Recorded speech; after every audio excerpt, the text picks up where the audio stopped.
Hello, good afternoon. Bit of a later start today. I was hoping to start at 1. It's 1:30. That's okay. We're gonna do our best to get at least this page done. First I need my references.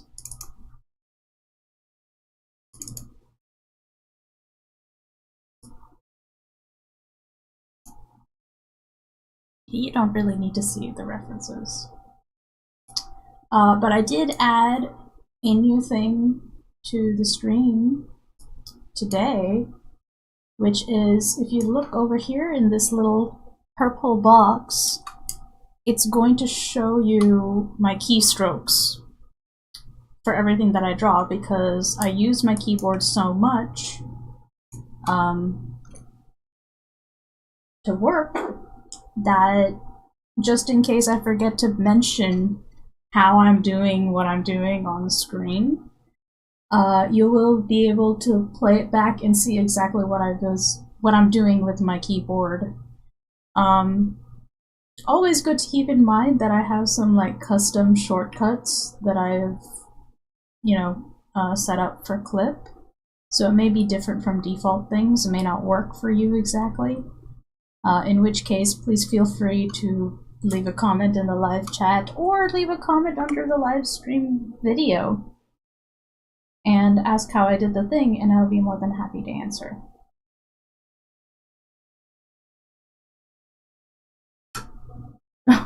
Hello, Birdbath. How are you? How's it going? Alright, what do I need to do? Alright, sketch. Well, the storyboard is done. Do I need a sketch, or can I get away with drawing right on top of this? These feel pretty solid. I feel like I could get away with drawing on top of this. Sometimes I skip a step. Sometimes I don't sketch. Sometimes I go right to drawing. Because it's faster. It's faster. Yeah, Control Alt 0. Zoom in all the way. It goes really fast. I wonder if I can make it. Feeling great. I was actually very happy today. Oh, yay! Also being a no clip studio because you're pro poor versus core. There are free art programs where like a lot of the stuff that I do you can still do. Like, I don't know what tools GIMP has, but I do know that like GIMP is a free program. And I wouldn't be surprised if there were a lot more free art programs or like very cheap ones that can let you draw, because a ton of them just like have most of the things you need before you get started. Let's see. This ear has he's got 2 different sets of earrings. And we are back on track to try to draw more mindfully.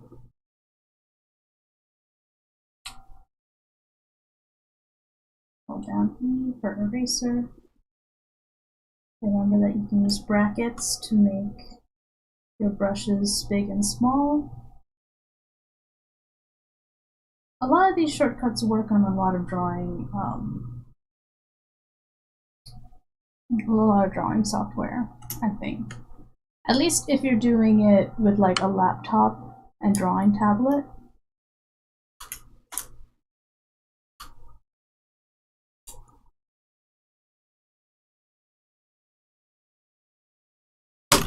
Jeez. I just sometimes use Ibis X Paint, but the edges on that one also steal your art, so... I don't know what you wrote there. I see. Yeah, unfortunately, I am not super familiar with anything that's not Clip or Photoshop. Simply because I have not used them very much. Like, I remember back in the day I did have a copy of Corel Painter, and I've used Autodesk Sketchbook. But apart from the specialized tools that are in Clip for comics, like, a majority of drawing programs are basically the same.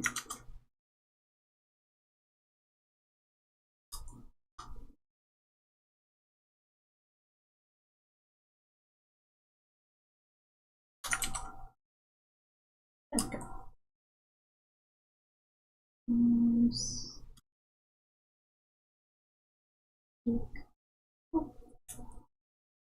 Yeah, I want to draw faster today, so.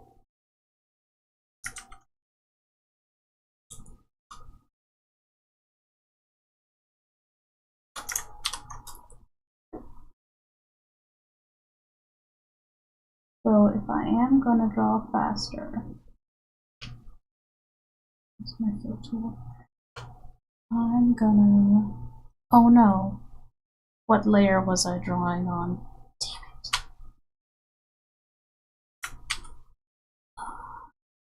All because I highlighted all my layers. It's fine. Yeah. Remember that Control D will remove any marquee selections you've made.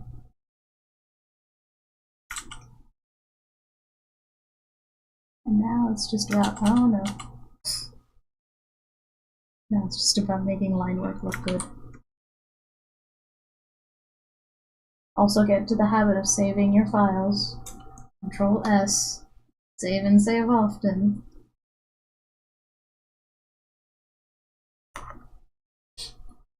I'm gonna lurk for a second.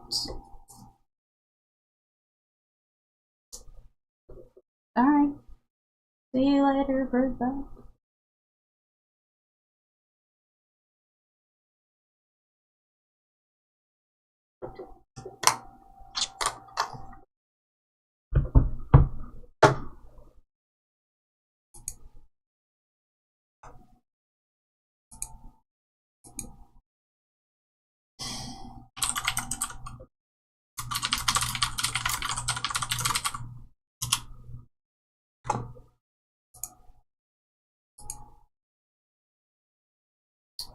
Oh wait, yeah. If I am gonna try to draw faster, I should definitely keep this open so that I can see what I'm doing in case I get anything really janky.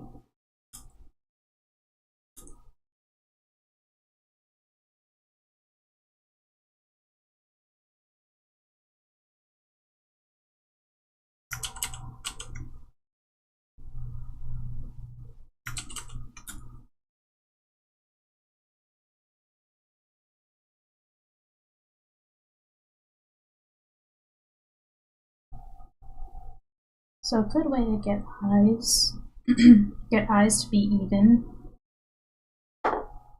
is to draw both the eyes one part at a time. That way you're more likely to like mirror them.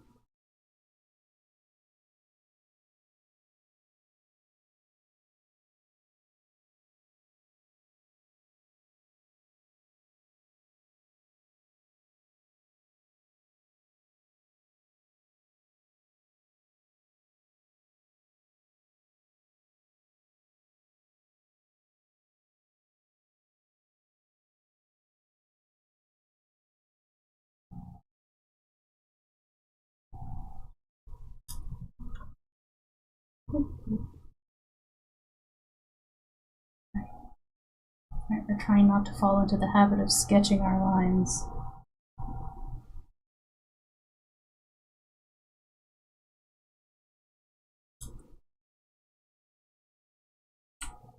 This one's a bit shorter. There we go. Always good to glance over at the flipped image version.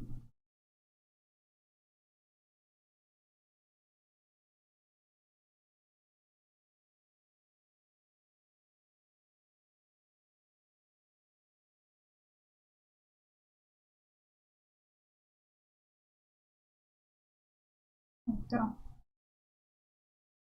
Cool.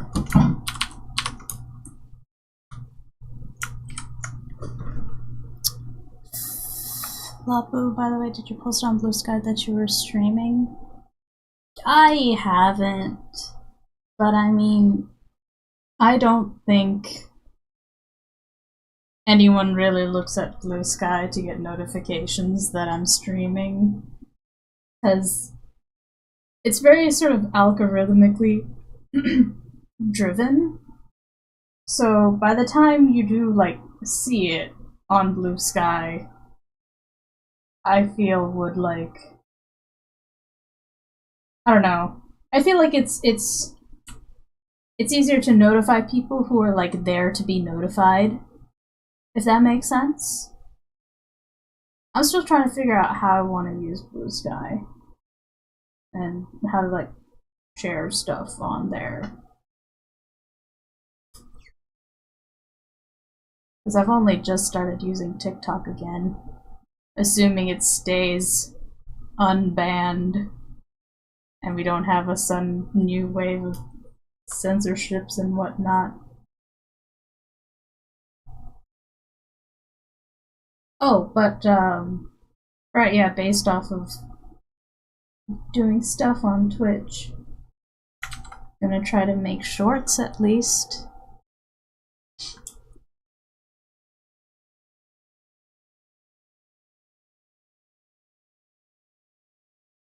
Here's hoping.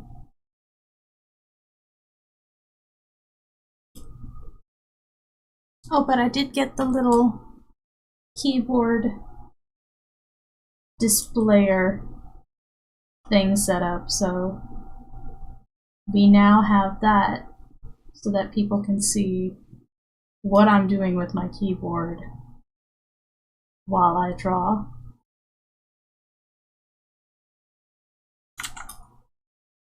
And instead of doing with the sketch layer, we went straight into drawing. So I have no patience. This page needs to get done today.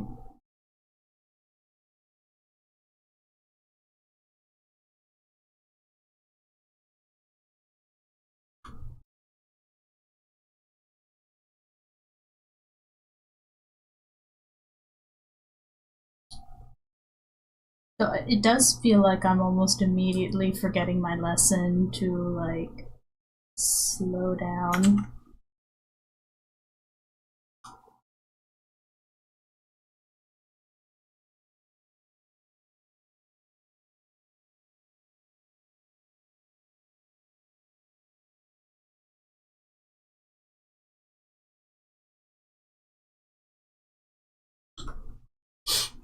So it has been a whole weekend since Friday when I was first getting into this. It's very hard for me to be consistent across methodologies. Like, I'll still do the work, but I'll do the work, like, differently each time.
This is a weird angle for the finger to be in. This is fine. This is fine. That looks foreshortened, right? I'm gonna say yeah. Pick our battles. That's a hand, all right.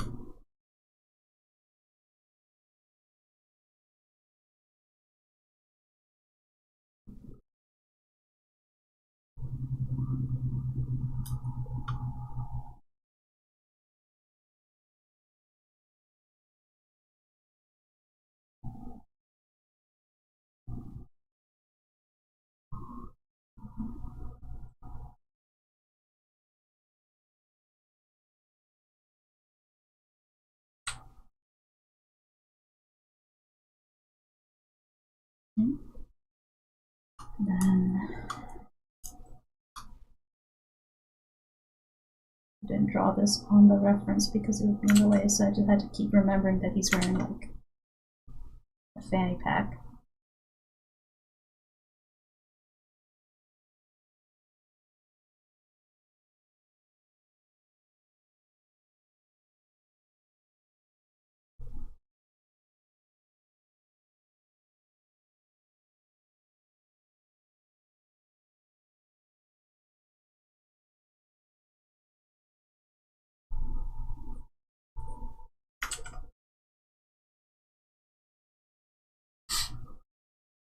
Always pick the battles, yes.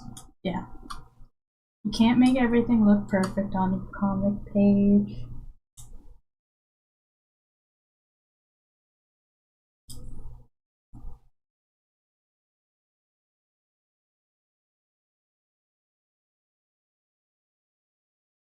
That works.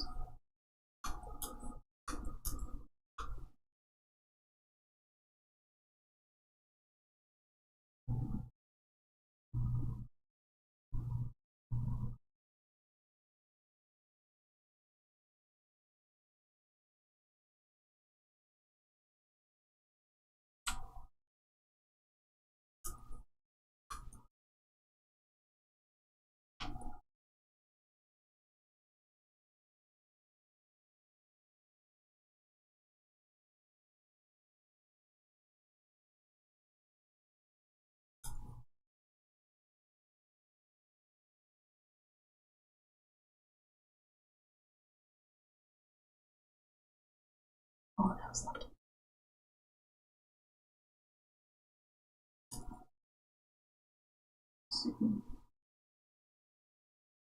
Center ear.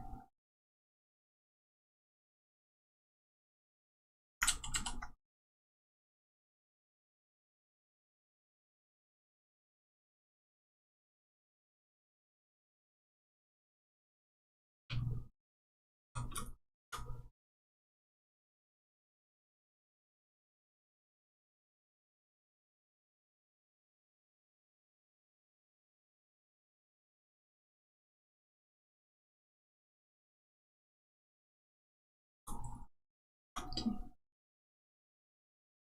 Color.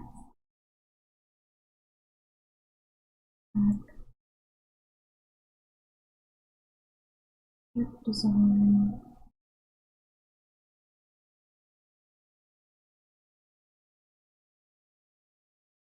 Shoulder.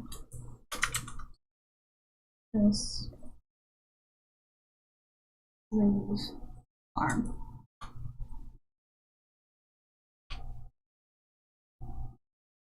This could be.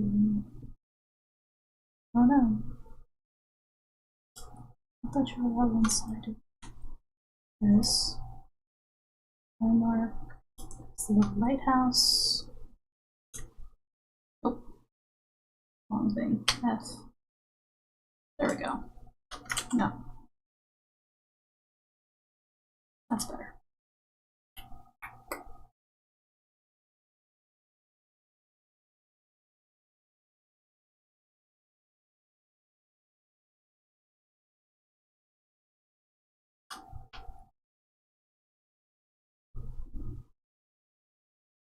I'm going slow to go fast.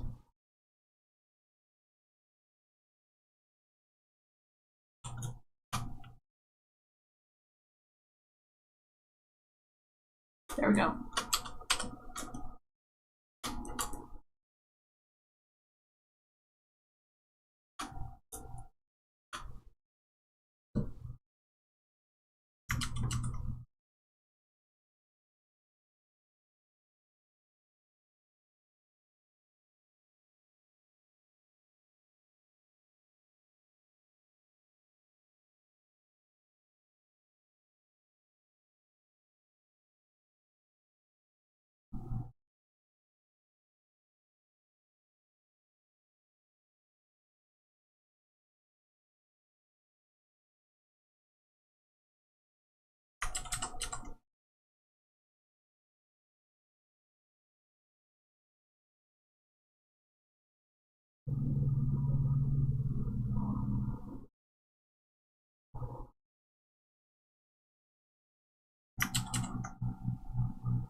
Oh, circles are hard.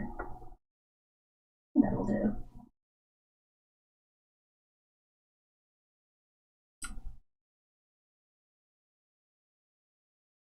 There we go. That looks fine. Yep, it's fine.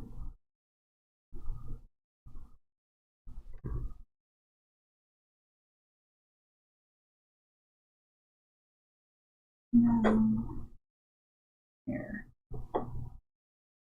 Alright, this guy's got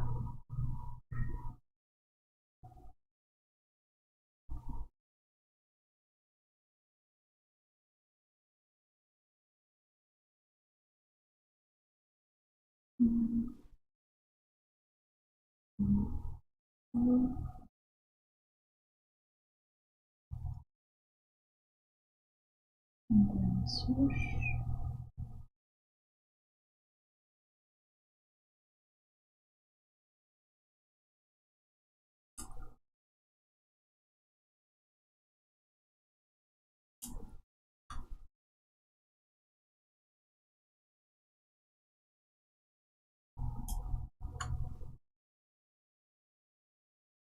This all the way around here.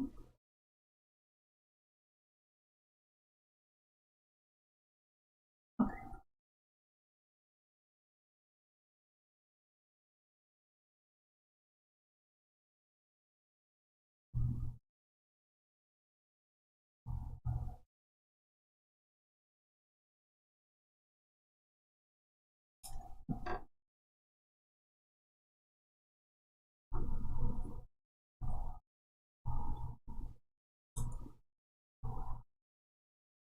Cool.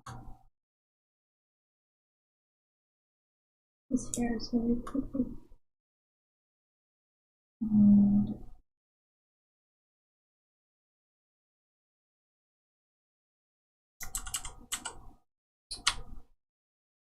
this person jiving.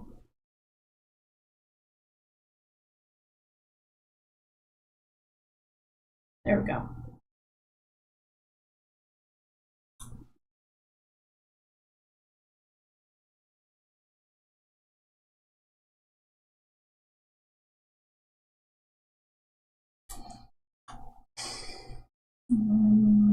One ear's here, the other ear's back there. There's the earring.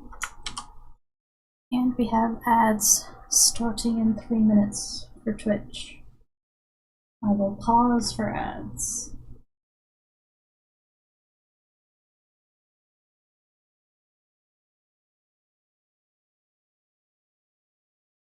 The corner of the eye goes to the base of the ear, goes up, around, base of the nose, goes to the bottom of the ear, here. You have the inside of the ear, it loops around, One earring. Two earrings.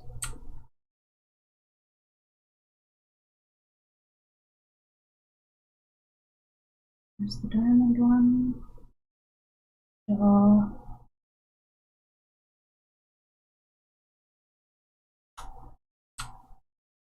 It's too far in. Bring that out. Roll it around.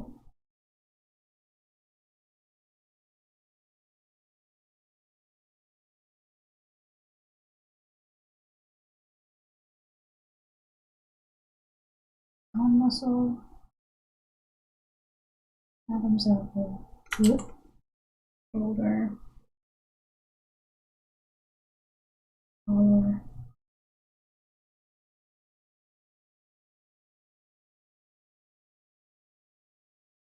The collar is still too high to show the collarbones.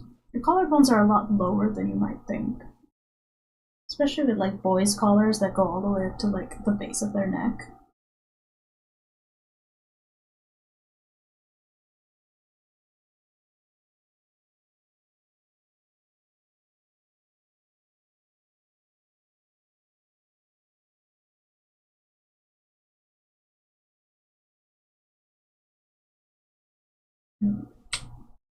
It still feels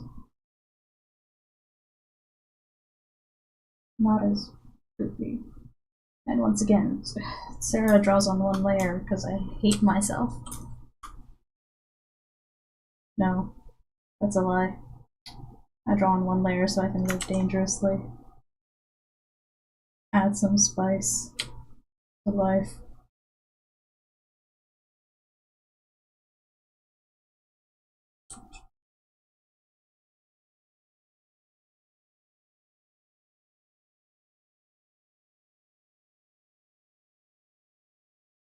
There we go. That looks fine. We're not going to spend any more time on this. Wait.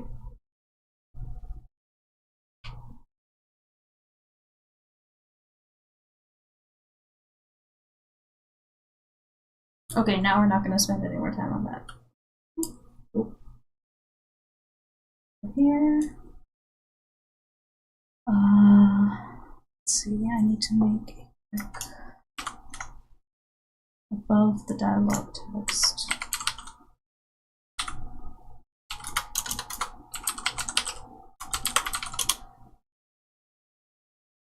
Just to show that it's Jun who's talking here.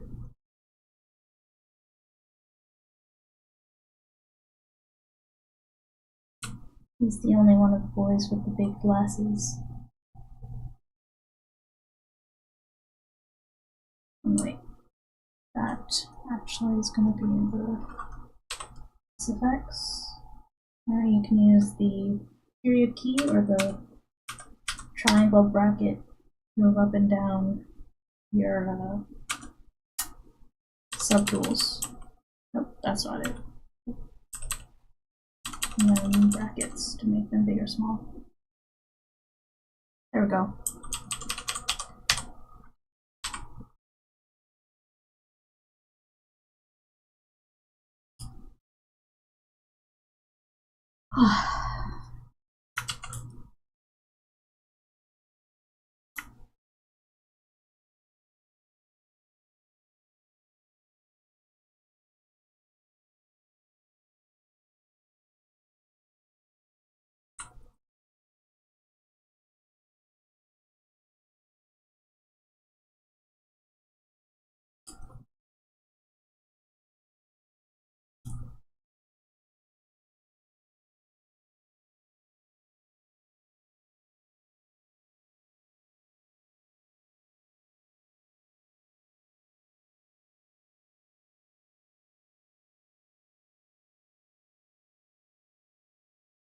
Okay.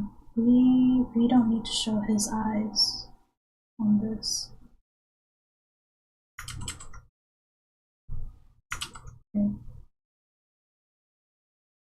There we go. Draw slower. Don't rush. I missed the ads. Damn it. Oh, sometimes I feel like streaming is directly antithetical to focused deep work.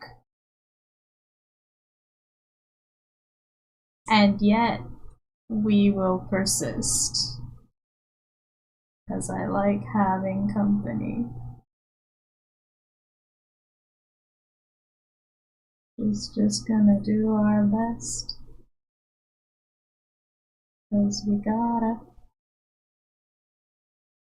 find a way.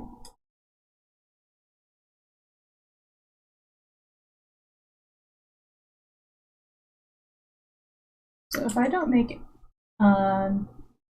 make notes of like things that I share about clip while I'm working today before we end the stream, I probably should. That way I can make at least one short clip and post it on, because I think from Twitch you can directly post to TikTok and YouTube. When I looked it up the other day. So I want to try doing that. I want to try like getting one thing out there each time I stream.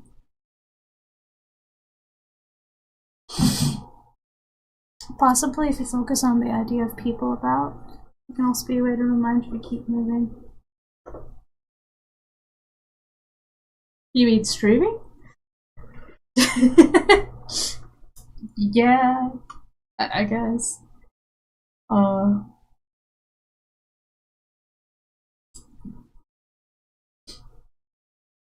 mean, I'll certainly still, like, you know, get things done.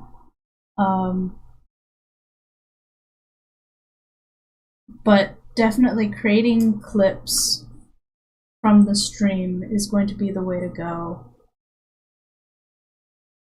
Because I think at this point, especially, posting on things that are at a, why can't I say this word? Algorithmically.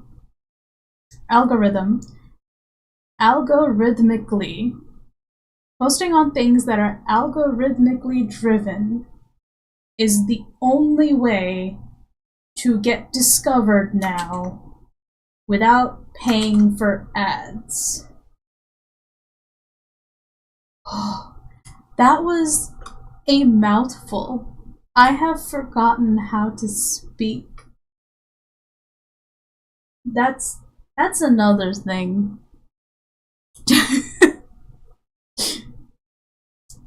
A lesson I learned in speech class way back in 2013 in college, where you have to speak slower. When people get nervous, they speak faster and at a higher pitch. And you don't want those things when you're presenting in front of people.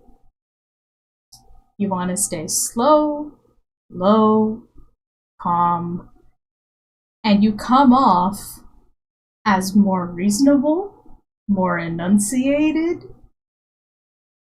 and I assume more trustworthy. But yeah, you're right, Flapu. Blushy boy. Cute, blushy boy. Because that's what this comic is about. That's what My Gentle Giant is about. It's just a bunch of cute blushing boys. Adorable. Little baby romances. They're only allowed to hold pinkies because they're all teenagers. And that's all that's allowed. Don't get anything else.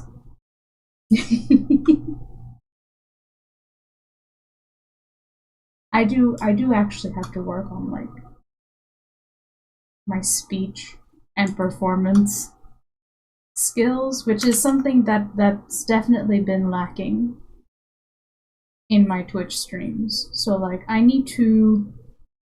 trying to think of what's like the one key thing I can share for clip to start as the first starting clip.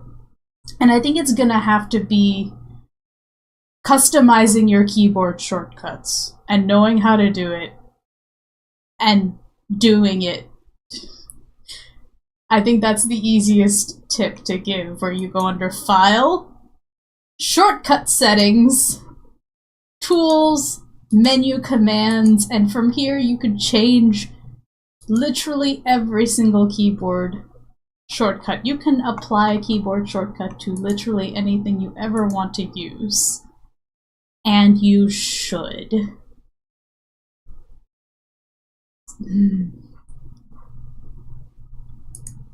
So do it.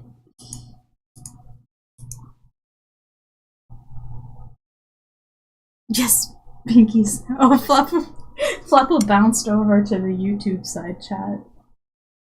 Alright.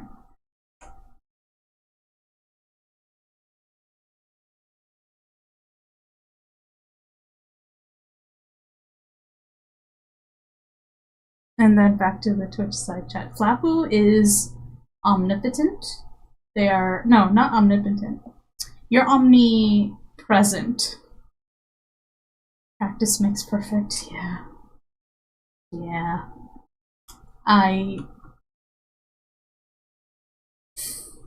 What I'm realizing when I'm trying to like learn how to do stuff for social media is that there's a discomfort that comes from like learning something new, you know? Like, 'cause in shorts, I know how to speak. I know how to teach a thing. I'm not sure I know how to do it succinctly. And I'm gonna have to play with the Twitch editor to use some editing magic to basically make me not have any pauses in between saying the thing, yeah? They take out any ums and stuff like that so that the point being made is nice and clear, and having that as like a sound bite. I feel like I would have to take multiple takes to do that, but maybe I'm overthinking it. I feel like I'm overthinking it. 'Cause individually, like individual tasks in drawing on clip, alright, this looks good, are not difficult in and of themselves. I'm gonna have some water. You have two phones? Oh, I see. I'm keeping you on your toes. Thanks, Flapu.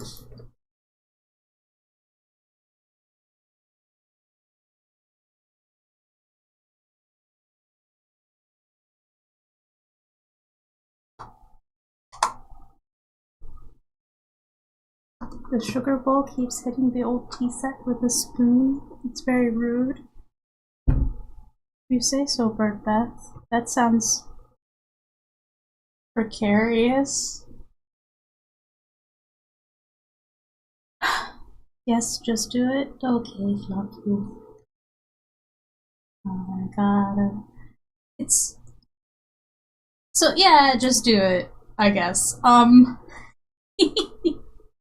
I'm so tempted to always have a game plan going in as opposed to speaking off the cuff, but yeah, you're right. Like, I don't know.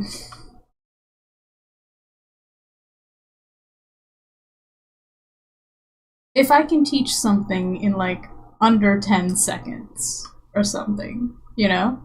I feel like that'd be kinda neat. And it's not very high pressure because no one video will kind of like be the thing that pops off. Ideally, it's the entire collection that becomes useful as a whole. And I want to, nope. I defaulted to drawing like Marcus eyes. Can't do that. This kid is like 17, not 36. I am so much more used to drawing like older dudes that when I draw teenagers, I have to remember that like their features are softer. Like, even though they're maturing, there's like a distinct difference between an 18-year-old and a 28-year-old. Even if they're like done growing vertically, there's still a whole bunch of like changes that happen. Oh, Portable Bird Bats over on Twitch. Hello! You guys are just both around. That is a very niche reference. Oh, I see. I didn't get it. There's so much that flies right over my head. Just a whooshing sound every so often. Of just like, it's gone. You went right over me. Some references I understand, and then I'm very proud of myself. But other times, no, not so much.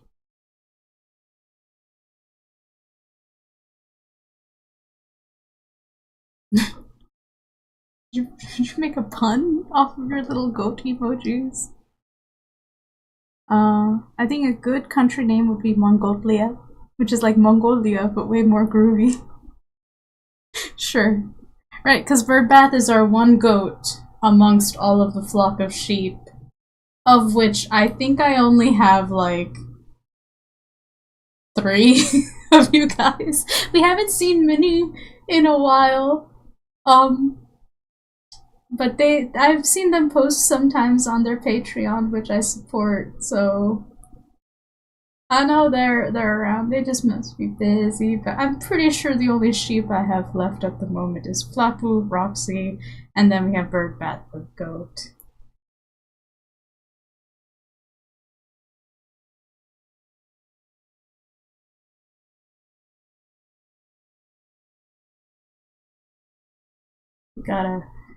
We're rebuilding from scratch again. I'd be more concerned if you got the reference. It's a reference to a Sword in the Stone movie. I've seen Sword in the Stone. I miss Minnie and their YouTube sunglasses. Oh, yeah. I'm not sure what Minnie's been up to. We could do a pulse check. They're still in the server.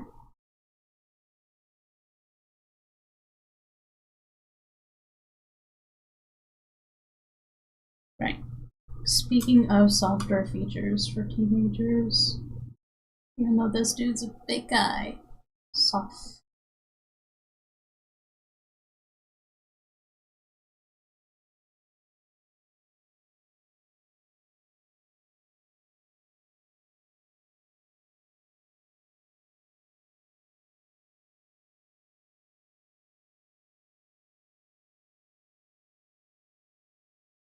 I'm playing around with the thicknesses of the lines because I was doing some, I was checking over some files earlier today for My Gentle Giant because we're going to start posting on Webtoon again. And by we, I mean my partner who's in charge of the project. So as she does that, I was making sure that she has all the files, all of the little thumbnail icons that she needs to make her life easier. Because all I have to do is worry about drawing the comic, and she does all the administration stuff, which is super uber helpful.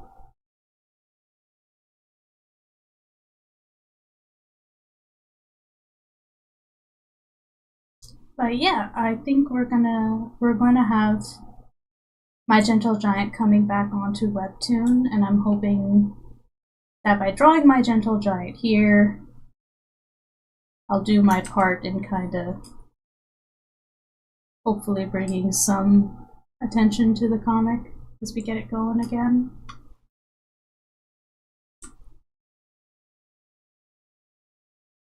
Sure, he's wearing his backpack.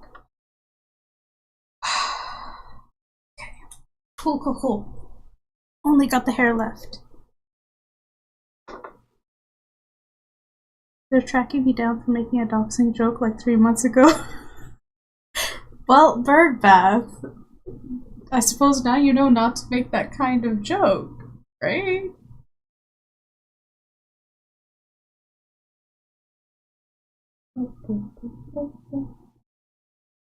I also wonder if my title helps at all, because I changed it from like just drawing comics with me to Learning Clip Studio, which I'm hoping invites the sort of audience that is like, you know, wanting to learn more about drawing and is therefore interested in drawing and is also therefore probably a consumer of drawings and comics. Just like everybody in that sort of cross-sectional field, I suppose.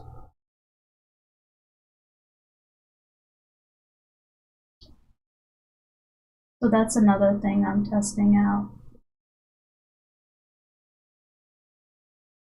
I also wonder if, like, because live streams are categorized differently from YouTube videos, and I wonder if I should put some effort into taking the file of the live stream and making a proper YouTube video out of it so that it goes into like the ecosystem of YouTube videos.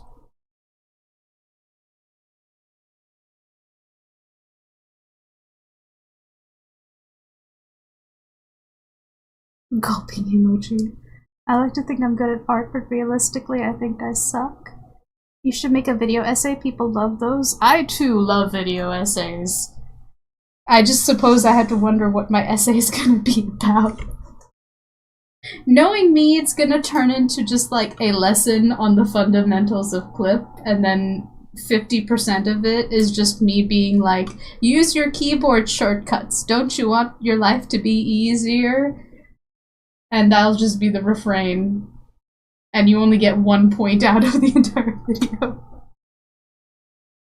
I feel like I could make a video short essay that's just like, here are the top 10 things you should be using in Clip. And then every video after that is just like, here are 10 more things, 5 more things, 1 more thing. And it just keeps going from there, and that's it. That's all I create. Wait, hold on, this is actually might be a good idea. If you're not using these things in Clip, you better start now. It sounds too much like a threat. Like, oh no, what's gonna happen if you don't? I think the line work is done. Yeah, we didn't even make a sketch. I didn't even make a sketch. We skipped the sketch stage because I live dangerously. Alright, we're gonna turn that off. Lines are done. Beta fill, I don't really do for this comic.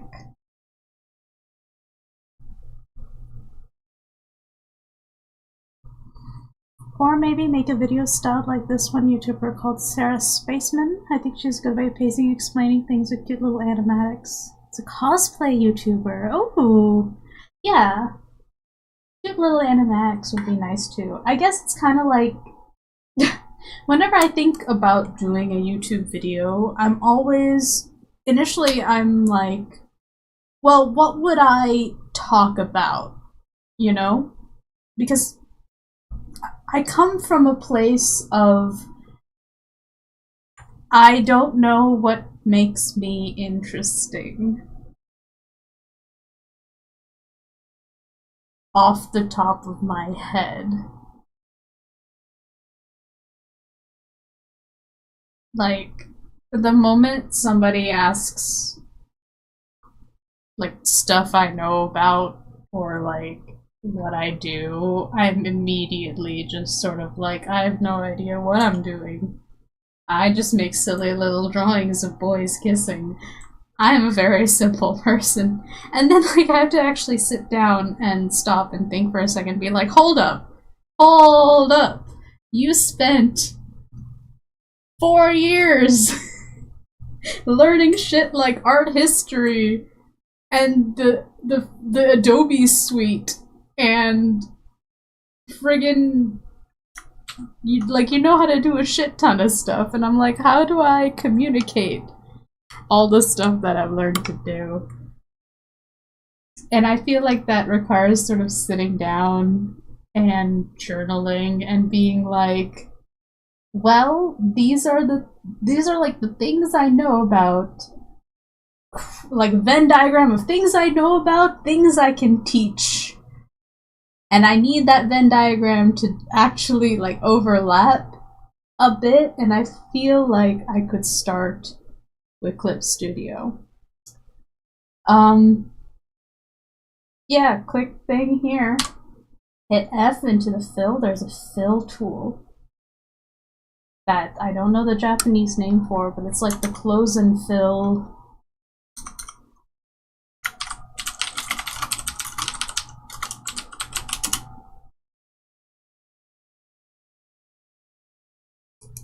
No gap, close and fill. Yeah, holy shit. That's what it's called. I need to make a, hold on, subtool settings, let me rename this. So the no gaps close and fill tool. Content ID 1759451.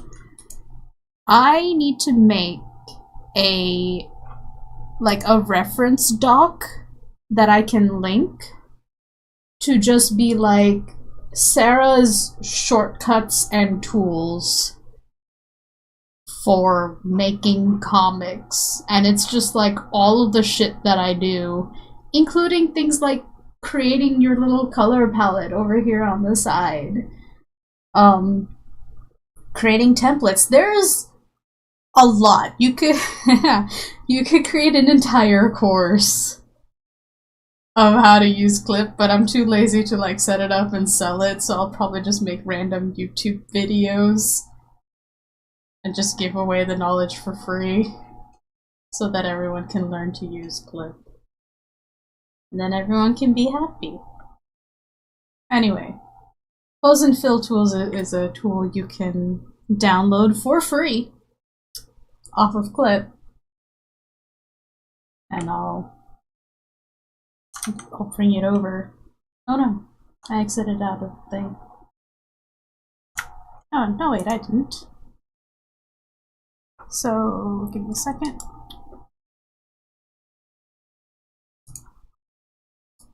This is the tool.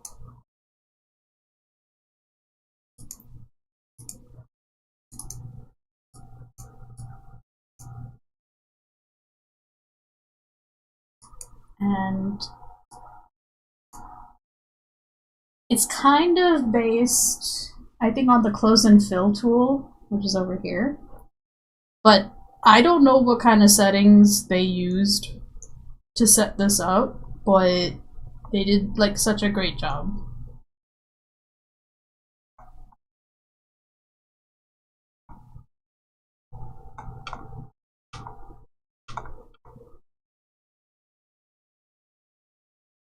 Yeah. And then you just had to like mess around with it and tweak it to make it do the thing you need to do. So we got the little lighthouse on our line work. Go to our figure flats. And so we can see what we're doing. We're going to choose an obnoxiously bright red, and we're going to fill in the flat areas with a base.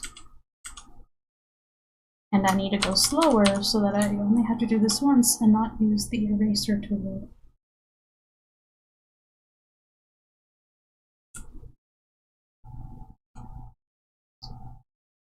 it's not all of his hair is being filled in.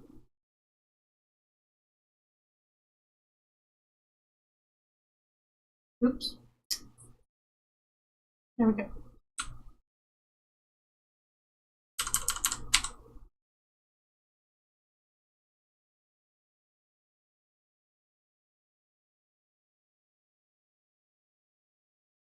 Yep. Also, we don't need this anymore because I'm not drawing. So we'll scoot that off to the side. Let me check on chat. There's an ad starting on Twitch in a minute.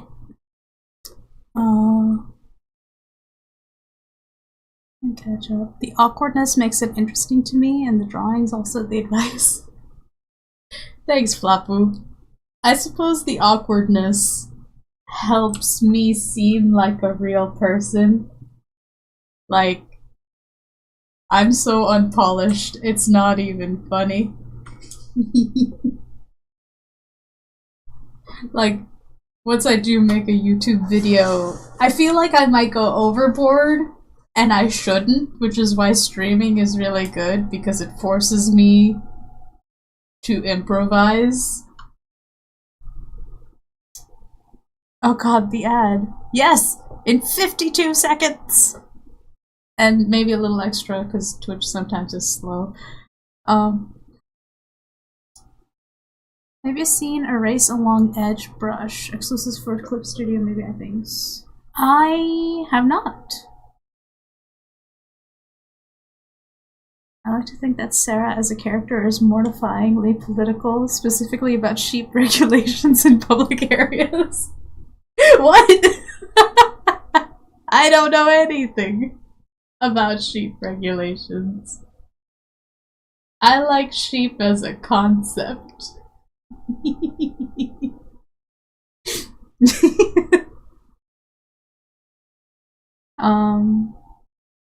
I think maybe I don't use CSV. Yeah, there are, like, on certain brushes, they have do not cross lines of reference layer, which can help you erase up to an edge if you want to do that by hand.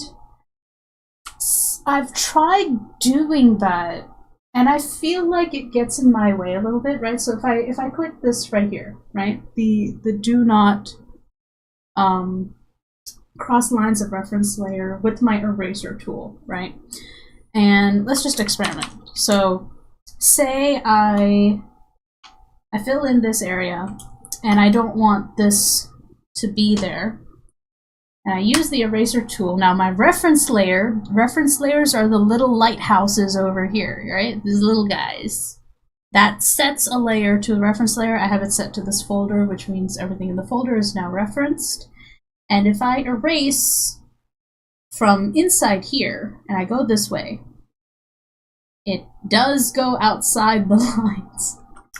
Now, even if I start from here and like I went up to like the edges of the lines, you see how it's still got a bit of a jagged edge, right? Like these bits here, don't want that.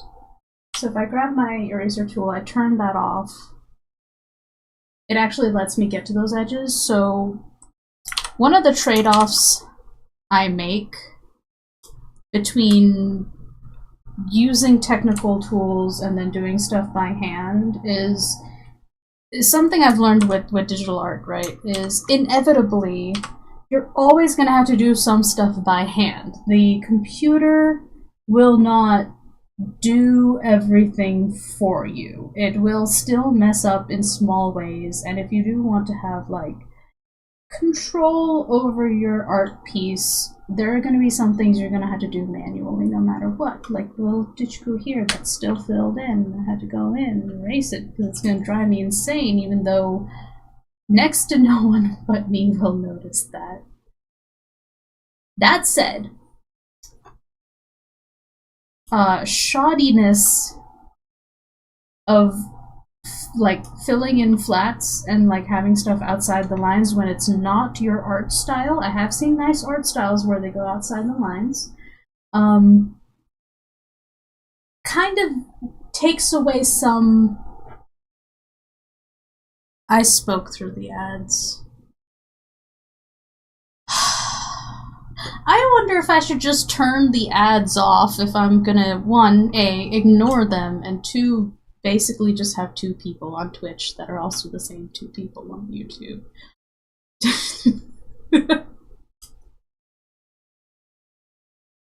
I will always apologize for missing the ads. It's fine. I'm subscribed, keep going. Yeah, but what if there's other people on Twitch stream? Bird Bath? JK, only kidding. It's literally just the 2 of you. And I say that lovingly. It's better than speaking into the void. I would rather be hanging out with buddies, internet friends, acquaintances. Not to get parasocial. We're not doing that. Company. I would rather have y'all's company.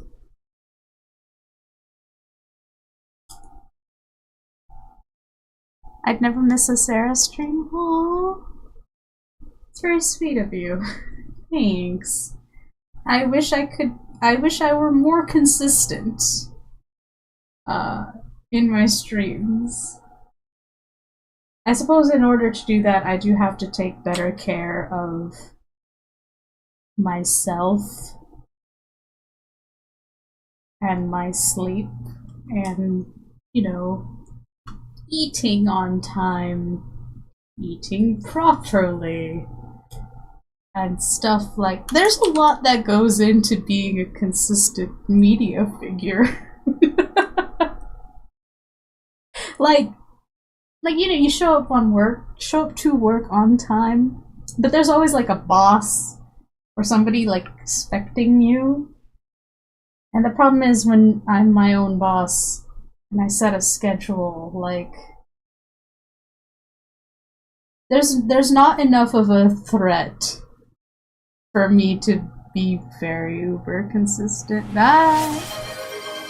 You know what they say, 2's company, 3's a crowd. We have, technically we are 3.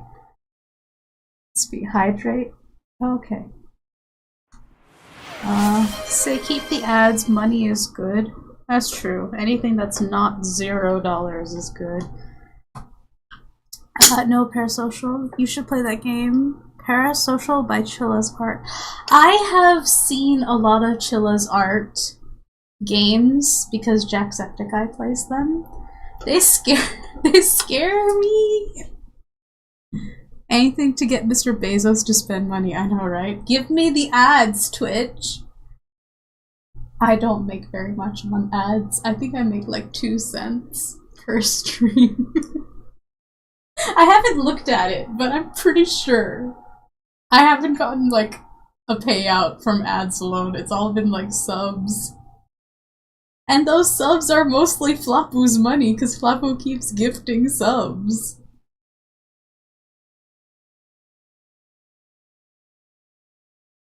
I'd like to pretend I like horror games and movies, but I'm a coward. Birdbath, me too. I am such a baby when it comes to horror games. But, like, I still want to, like, play them. Or watch somebody else play them. Like, I feel like some of the indie horror games, like the smaller ones, I could totally handle. So I could probably do a Chilla's Art game. Because they're short, 1. And 2, like, the horror is more psychological. So there are some, like, freaky things in there. But, yeah. Me, when the dollar is ridiculously strong compared to our currency. Yeah. That's another thing. I don't know, and I don't think subs are regionally priced. They're not, are they? I know that you can, like, regionally price games, for instance, on, like, Steam. I don't know where else to publish. Maybe GOG.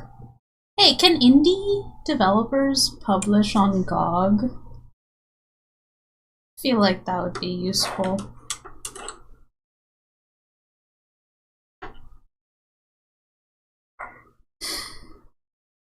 Alright, we got the base flats down. Now to fill in the color details, we're going to make a new layer. And we don't have to name this layer because we're gonna flatten it all the way down. I should get rid of this color details from my template. I don't really use it. Everything goes all the way down to the figure flats. Alright, using the same tool, but with layers. Hold on. I'll clean this up. It's clean. Alright.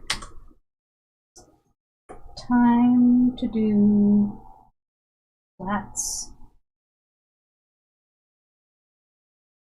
And I see the chat moving. I'm gonna glance at it in just a second as soon as I get his hair down. Okay. Good lord, that is a lot times stronger. The dollar compared to... I apologize, I don't know the currency name in South Africa. That is where you're at, right?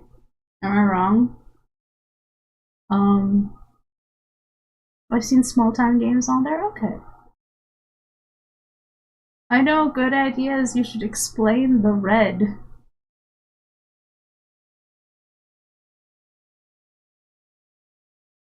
It's Czar?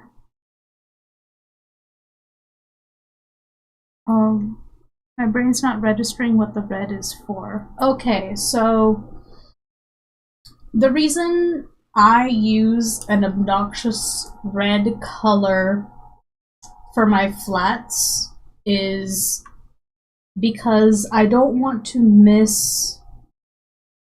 So like what happens if I don't do this base flat thing, right? Is I could theoretically fill in the colors going from the top all the way to the bottom. But there's always a chance that I'm going to miss a few spots that are really close to like the corners of the lines and stuff. And usually when you do that and then you start shading and you notice it later, it becomes very noticeable if there's like a lot of it. And especially if like people on higher resolution can see it. It feels ugly and unpolished if there are missing pieces underneath the flats. So what I do with the red is, if I know for 100% that all of this red is filling in all the spaces underneath the line work, if I turn off the line work, you see there are no gaps, right? So I know for sure that there's no gaps on this base layer. Then when I do the actual colors on top of the red, oops, right? Then I'll know for sure that I have filled in all of the areas once I fill in all the colors. And it gives me a sense of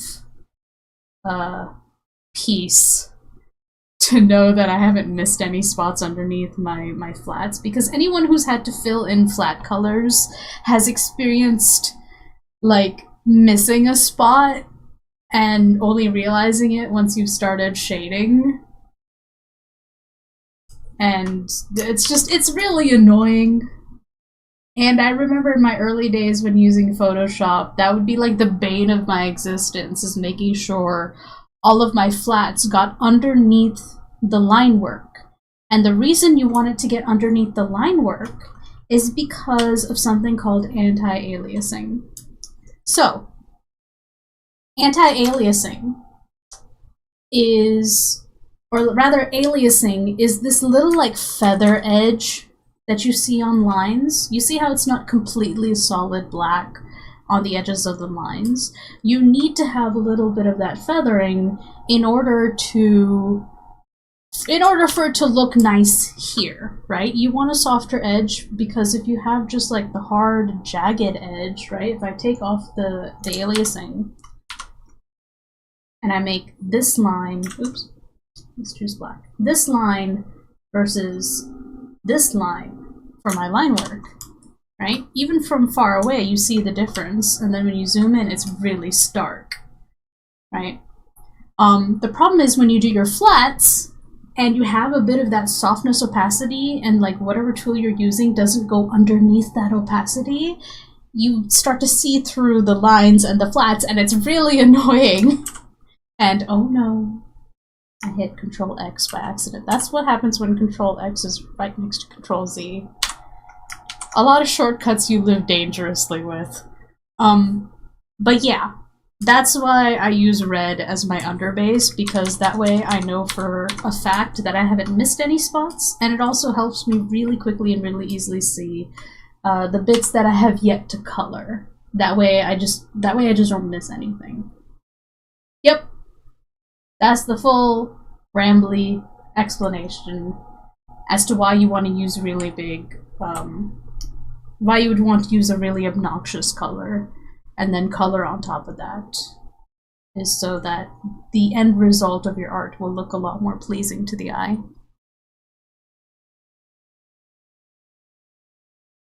Then after that is just practice. Another side effect of using red is you can also notice when you've overcolored. Like if you've got two colors that are really similar next to each other, like Now's hair, like blonde characters with fair skin. If you've ever had to create a character design with those and you had to use the skin and the hair and they're like right next to each other, sometimes you don't notice when you've like colored it wrong. And it overlaps into the skin or into the hair or something. If your under color is this bright red, you'll notice when the hair is in the areas where skin should be. Yeah, that's why. It's just a good way to reduce mistakes when you're drawing, right? So for example, right here, all these little bits that are popping out the edges, if I was just coloring on like white, for instance, I wouldn't notice these. But because they're on this bright red, I can find them, I can fix them, I can save time. Especially with this method where you have to keep going on to lower and lower layers to fill in the colors that are underneath. It's just like that ounce of prevention that saves a pound of cure, or in this case, saves a lot of editing time. Fixing mistakes is what takes the most time when you're drawing.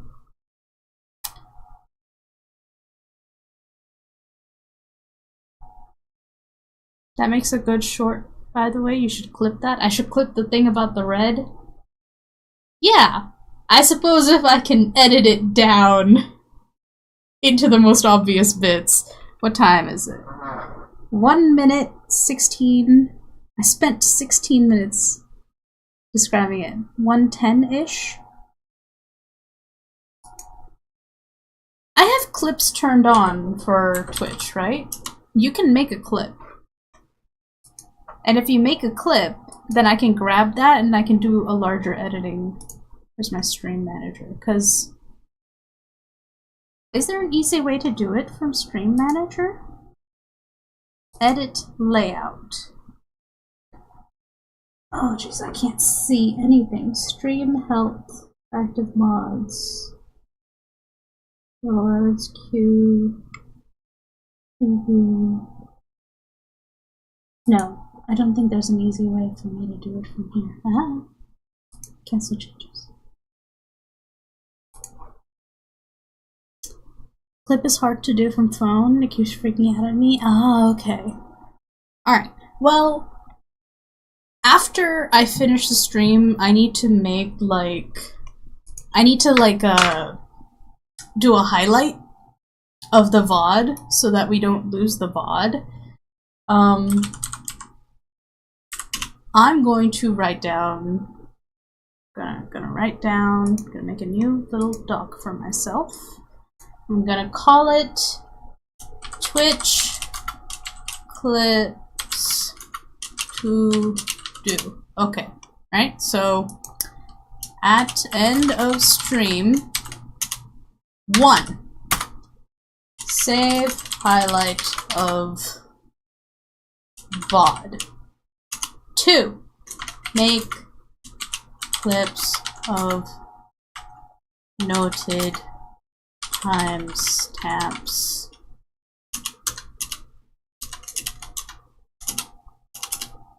Okay. Timestamps, enter. 1.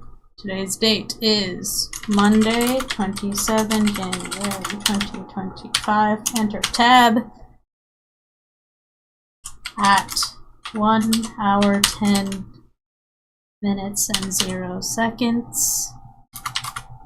Explaining red flats. That's it, yeah, full stop. Explaining red flats.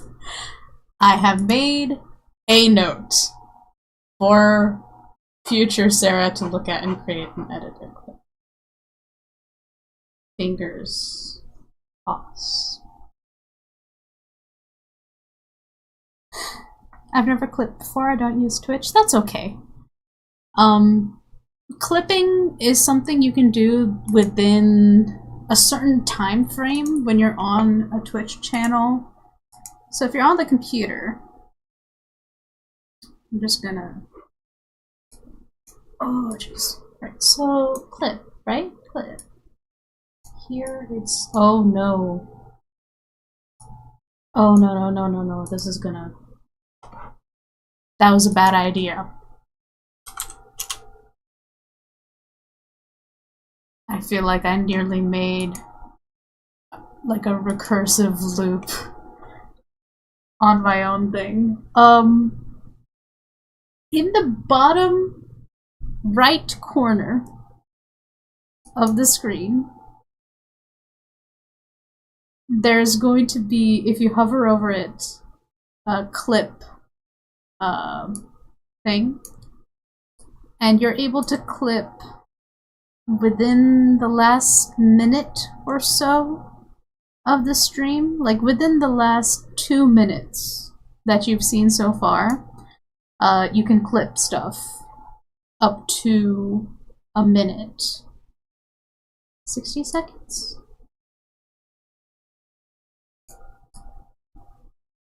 Something like that. Yeah, it's a really short time frame. Clips are like super quick things.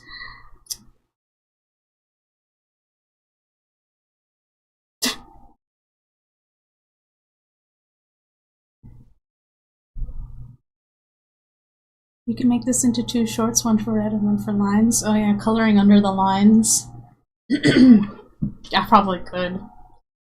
I feel like I'm gonna go back and look at the section in which I'm trying to explain stuff, and 1, I have to overcome the hurdle of watching myself explain things and not get self-conscious about my face on screen.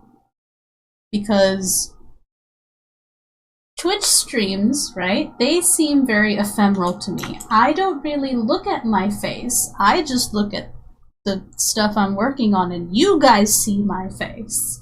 Now, if I have to see my face and edit things, I get very self-conscious, and even the thought of having to edit that is like, whoa.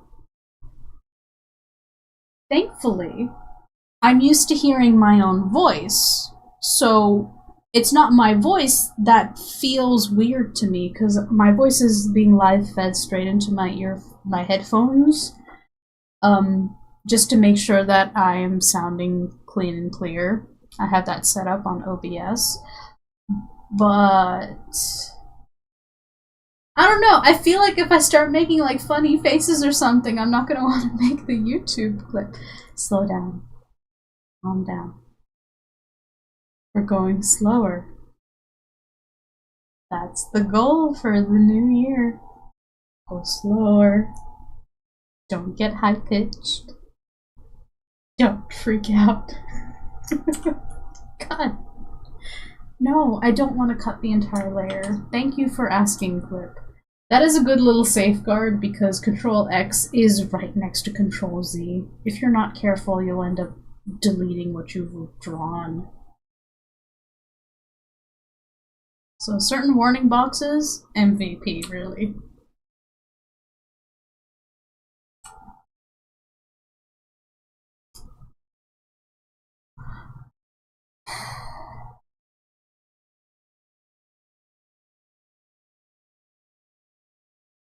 I like to think that Flapu's train is their face and they just look like that. Okay. I've read a lot of chat messages, almost all of them are just jokes or completely pointless. Oh, that's alright, Birdbat. Leaving comments shows me that you're there.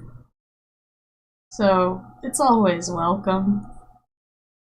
And you teach me to look at chat. Because if chat moves, chat exists. If chat does not move, chat does not exist to me.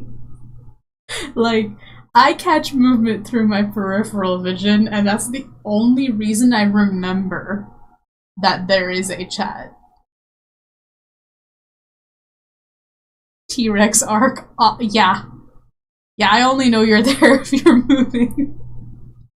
Right? Like, you just posted that and I noticed movement out of the corner of my eye, and that's the only reason. Like, if anything, I should... Hold on, I'm gonna scoop my microphone, excuse the noise. Move this. I'm gonna bring my other monitor closer to me. Let's try not to knock anything down.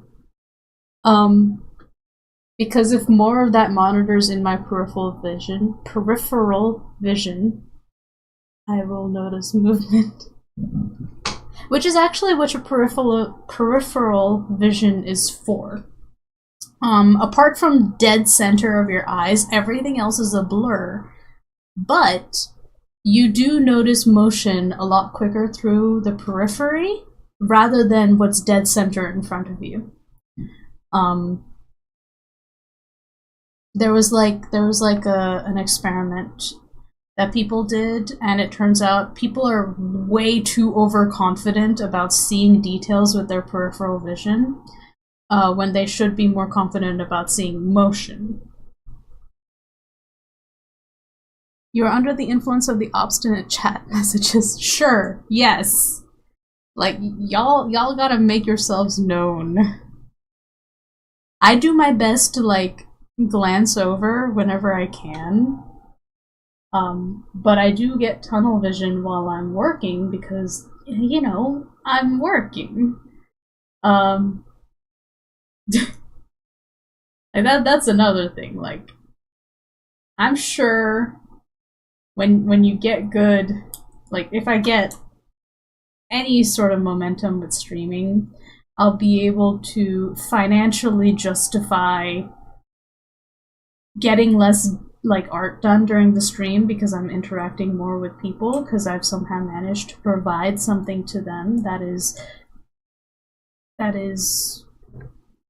equal in value to them spending time here, which then, you know, allows me to go a little bit slower on my work and not have to be finishing things all the time. But until that happens, we're gonna have to focus on, like, learning to draw while talking. And that's just gonna be the way that it is. Oh no. Wait, yes. I just didn't do that right. There we go. And then... So I'm borrowing these flats, or the flat colors from the original comic. If I had one small critique, they all have the exact same skin tone. And even among Japanese people, that doesn't happen. But that's just 'cause I'm I really like to see more diversity, but I do understand given the setting of the comic. It takes place in Japan. It's supposed to be like a manga. But still, a little variety. Make someone just a little bit darker. Would be nice. Okay, hold on. Okay. The amount of times I've explained the peripherals to my parents is just... Really? Watch the pretty chat of gold and you'll do as you are told. You are brave and that's a fact. You will perform the streamer act. This feels like a spell. Birdbat, did you just make a spell? For me?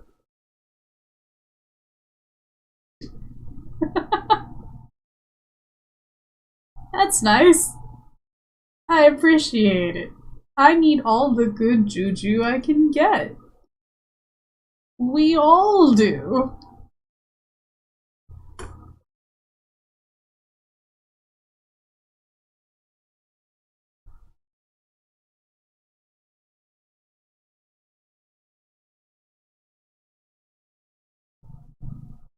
Why, how'd you know? Because all good spells rhyme. It felt like an incantation as I said it. I'm just really good at this sort of stuff. You can't hide anything from your cult leader, Birdbath. I know all.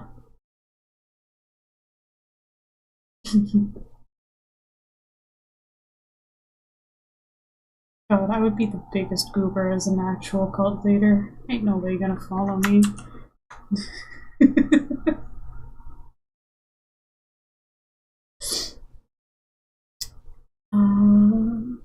Trim.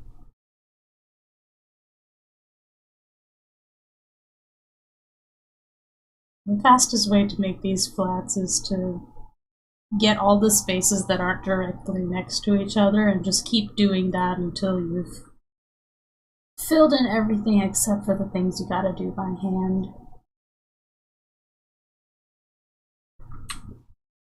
Ooh. Yeah, so far so good. So far so good. Ooh. That.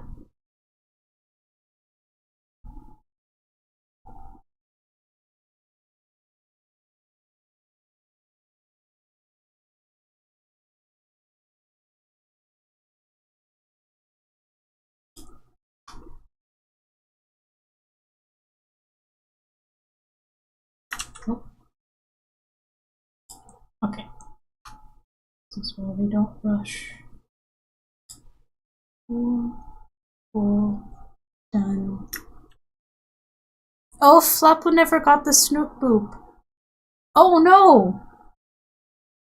You're right! I drank water and I got distracted! I posted further elaboration in the Discord. Okay, ads are running, so... Let me check Discord. For a second I cannot see chat because it's all in my other... Oh, I see!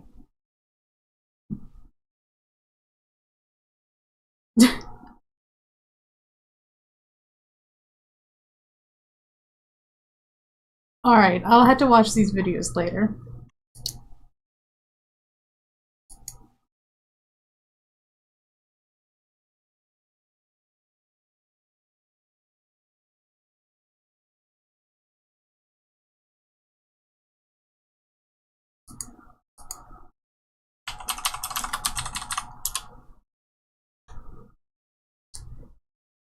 What was I doing?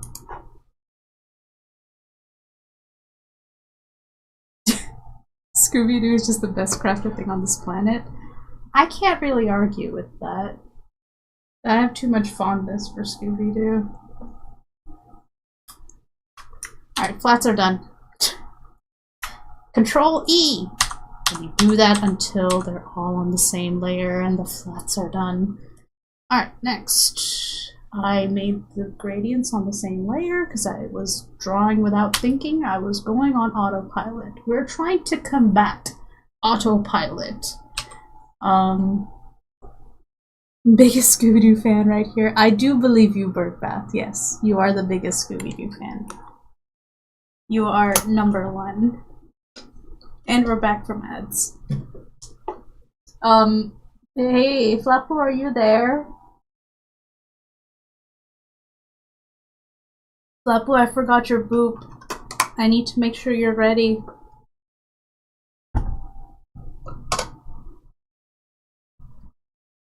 Birdbath reminded me I was being inattentive.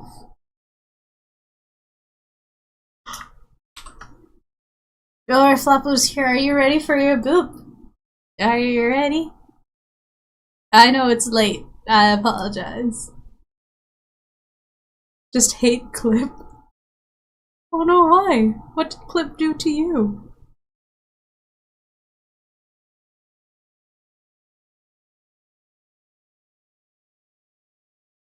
Alright, if you're ready. This is your boop, right? Boop. That's for you. Now, back to work. Marquee tool. Hold down M. Get the rectangle. Click G. Make sure you have foreground to transparent. This first color is your foreground color. I'm getting my warm shadows, which I saved over here, and now we're going to shade stuff. Hold down M. Go to the next one. Every time you let go of M, it goes back to the gradient tool, and you can shade super fast like this. Ta-da! Dark shadow. Just a little bit. Just a skosh. And then suddenly your workflow goes super fast. Boop. Shading done for backgrounds. Green. Save. Control S. I feel like I could clip that. 1 minute 35. Enter. At. Not 1 minute, 1 hour. 35. 00. Marquee and gradient shading. Yep.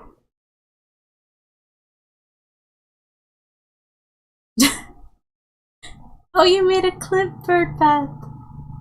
Got a little emojis. Oh, okay, Flappo got their boop. I tried a clip. Oh, on YouTube. Yes, you can clip on YouTube too. Oh my gosh. Alright, hold on. I can't click on this now. I'm just gonna save your link. Copy current address, and I'm gonna put it. Where the hell? Yeah, if y'all make a clip, because on Twitch, I do know that it will,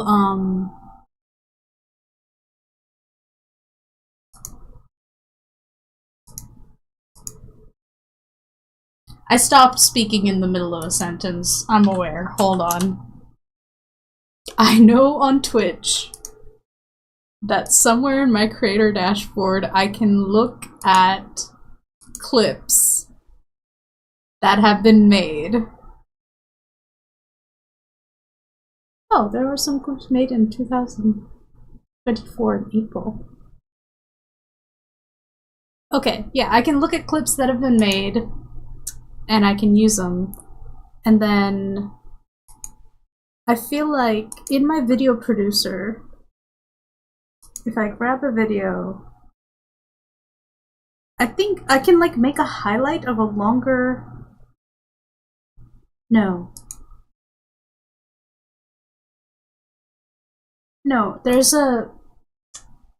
I need to look this up again, but I need to look up the little like shorts creator. Export on Twitch. Alright, that's not.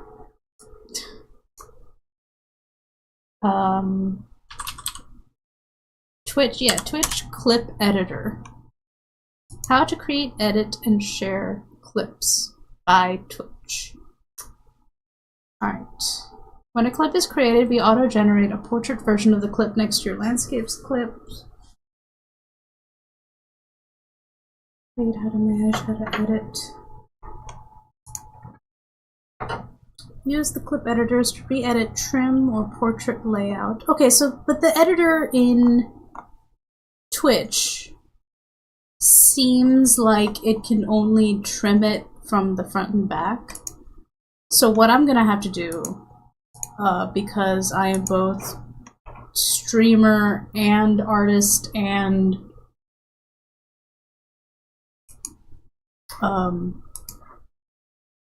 where's my thing? Where's my chat? There's my chat. We should have a place in Discord to put them. Oh, the clip corner. You also sound like you're casting a spell. Well, I looked at your little incantation and I'm like, I gotta perform this correctly, otherwise the spell won't work. I think them's the rules. The editor in Twitch is better, YouTube site sucks, I see. Yeah, cause I mean Twitch is made to facilitate clip creation. I think what I'm gonna have to do to make like a YouTube short, for instance, is off of my red flats to just download the VOD, put it into DaVinci, and edit it myself, because I'm gonna have to make cuts for any dead air and it's okay. Dead air, filler sounds, and meanderings in my explanations. Because I feel like even though I can be clear in explaining something in person, it's not conducive to what would make an effective clip, if that makes sense. Because in order to enunciate and speak clearly, I need to pause for, that's not what I want to do. I need to pause for longer while doing stuff. Alright, let's see. They are outside. The sun's still up. Warm key light. Same thing, marquee. Get back to your gradient. Boop, boop. D, save. Cool. So the base backgrounds are... I was gonna say done, but like I was looking over some things that I've been drawing before, so... Oh, here. 2 new keyboard shortcuts. Control-Shift-N creates a new layer. Control-Alt-G clips it to the layers beneath it. Unclip, clip, unclip, clip. Right over here. Really good shortcut, so you're not just tapping away and then using arm movements to get there. It's much shorter and faster to use your keyboard shortcuts. What was I doing? Ah, yes. What did I want to do? I don't know. I started explaining a thing.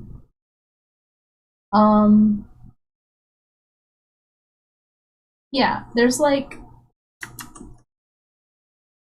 This is... So there's like new background, is it in material? No, it's in my downloads. I need to like organize these, but basically I got those like cute little bunny stamps and stuff, like these that I can fill into the background.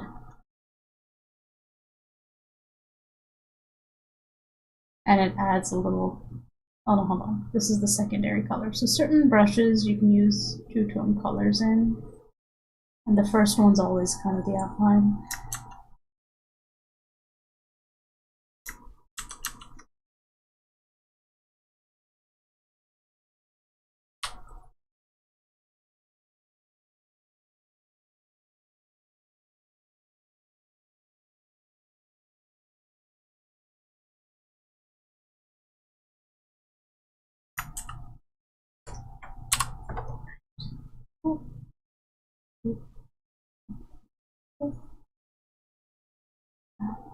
There. Rid of the excess. In fact, marquee rectangle, Control X. X. Control D. Control. Nope. M. Rectangle. Block off that box.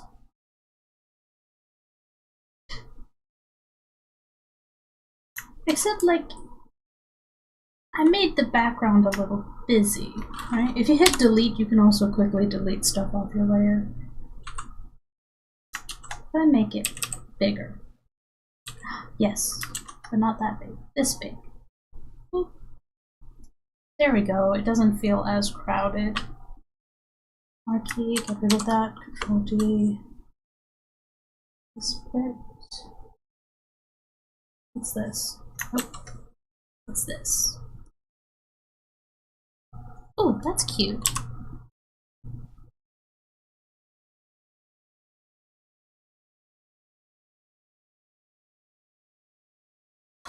Oh, bubbles.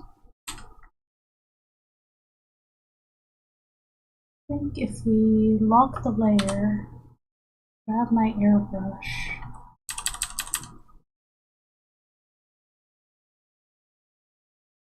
I'm gonna have them fade a little bit.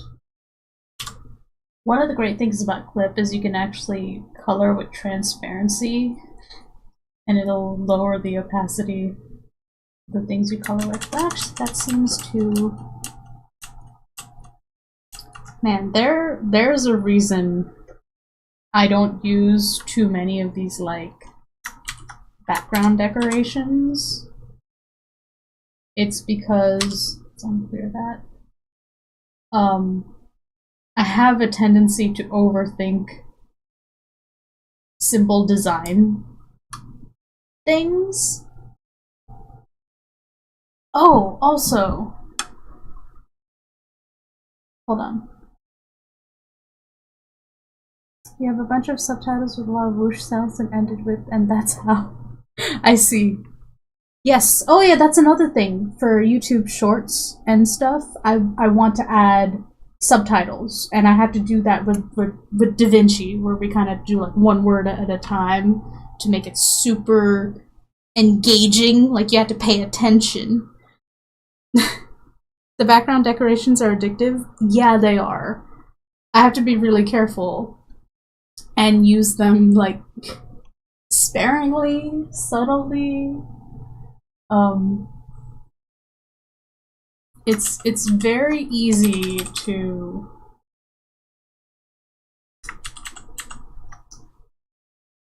overuse them.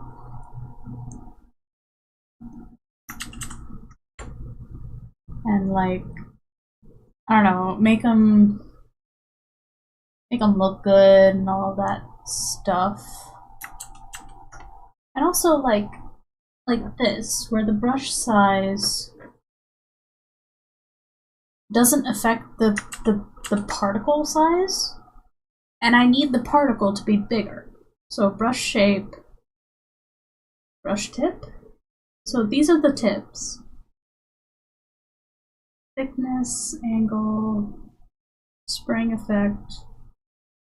Oh, here we go, particle size. Oh, here we go. Particle size is equal to brush size. I hope that's what that means. Is that what that is sort of what it means? I almost hit delete. I didn't want to do that because it's all on the same layer, because everything's on the same layer. Let me... I don't want to put that on pen for sure.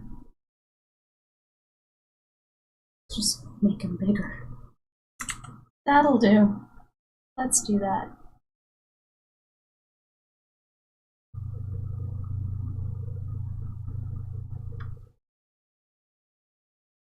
Then we'll erase excess parts that I feel like are cluttering.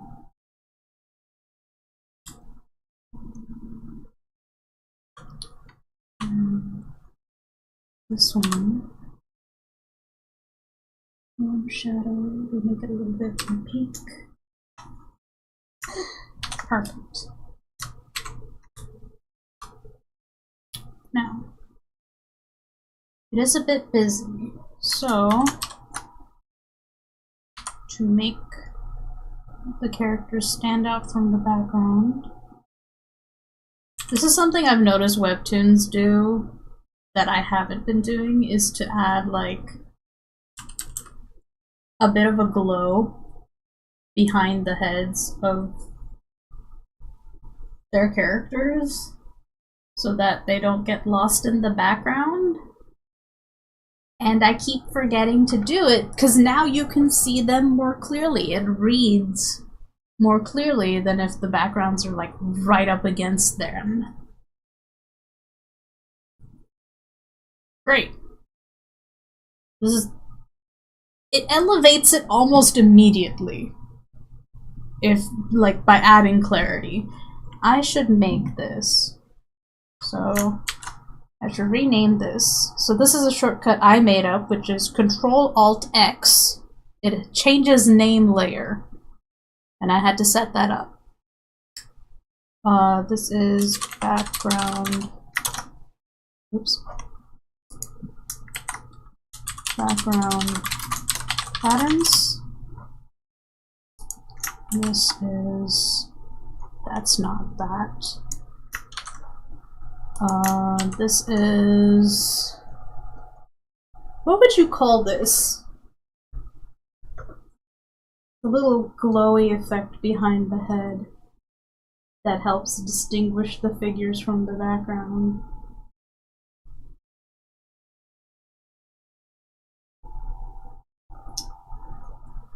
I need something that'll figure white glow. That'll do.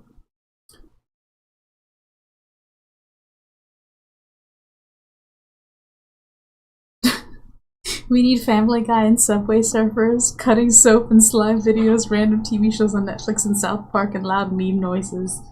That is... I mean, that's a good background if I'm just talking, but I think in the video it'll be just as engaging to see me actually do the thing that I'm explaining. Radiance? You call it radiance? I feel like radiance would be like the nice word to describe it, and then my actual layer is just figure white glow because it teaches me, it tells me immediately that figure and then white glow behind the figure, and I already know it's going to be behind because it's under the background render folder. So, because I'm making changes to my template, there's a base file that I've made that is basically my template. And so, get rid of background gradients. Background patterns. I'm going to put those under light and shadow. And then figure, oops, don't want that. Figure white glow. Make each of these red. So that's save. Now, if we want to make this a template that we can use later, right? So this file, with all of its layers, I'm going to go to Edit, Register Material, Template. Get to the template, Sera's Comic Template 2, because I've already made one. Put under, you do have to save it to a spot, so I put it under Framing Templates, under Manga Material. This will save it, okay, as a template. So this one's called Sera's Style Guide. So whenever you make a new file, you can click on Template here, go to Created Material, and you'll see all the templates that you've saved. Sera's Comic Template 2. Okay, so now every time I create anything new, and if I make sure this template is selected, I'll be able to make new files that already have these layers pre-made. really, really effective and fast if you want to have easy, consistent style and not have to constantly name your layers to keep them organized. Very good for comic artists. Highly recommend. And I only recently set this up because I didn't know if I could do it. I'm like, hold on. Can Clip do the thing that I would like it to do? Like, is it possible to do this thing? And then like one Google search later and I'm like, yes, it's possible to do the thing and this is how I do it.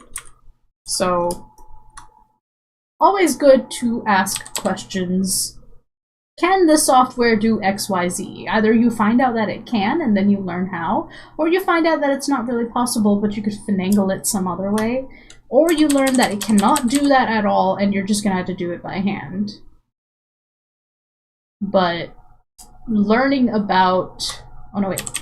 I specifically made life easier by making a small soft airbrush and a large soft airbrush so that I can quickly go through this part. And make it more efficient. So this is the glow for faces. I noticed I was spending a lot of time resizing my brush when I did this step. So I just made it into 2 different brushes and saved time. Even if I have to flip back and forth between them. Save.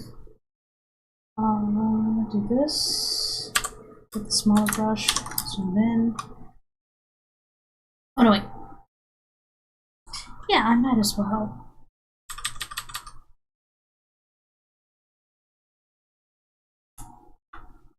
That way the upper lip has a soft shadow. It will make my shading easier.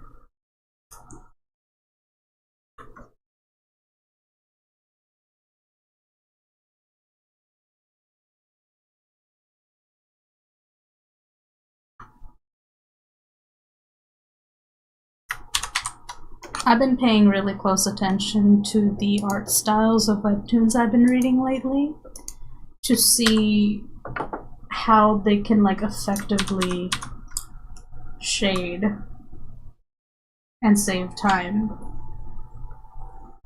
And then simplify that even further because I'm only one person, and in a large webtoon studio, it would be like a single person's whole job is to do the shading, which allows them to go a little extra because they don't have to spend time actually drawing the thing.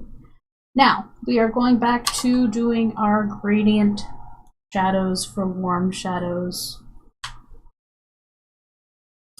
And don't worry if it looks too dark, because we are going to do a lighting layer right after this. Now, Lasso Marquee, our best friend. So he is in the foreground, he is not in focus. Let's carefully.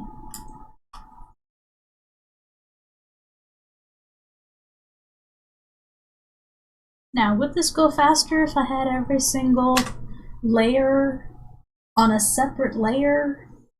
Maybe. Maybe I wouldn't have to marquee stuff.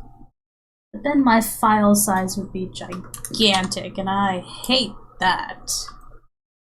I also... right, a little mess. So you can see like little bits of red! Oh no. Lock the layer, lock the transparency. Yeah, you see? Little tiny bits of red. Maybe it's just me, maybe I'm just seeing it. But even after doing my thing, I will make mistakes and miss stuff. What was I doing? Shading. Marquee tool, lasso. And we're gonna focus on the areas that would have the most shadow to make life easier. Oh wow, that was an accident, that curve. Oh, I got lucky. Nope. This finger. And that. Doesn't have to be too perfect in the darker areas because you probably wouldn't notice. Nose. The eyes. Just under the brow. Parts of the hair that are out of focus. Finally, drop shadows on the hair that is above the forehead. Oop. That. This. That. Okay. My ideas with shading is to try to stay as close to the lines drawn as possible because it's going to make the next step a lot easier. So warm shadow, I fill in. Dark shadow, I grab a gradient, go from the bottom, grab my airbrush,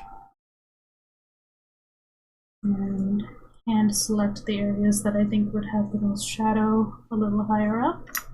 Control D, get rid of all of that. Go into the blending tools. We use blend for areas that are more organic and or curved.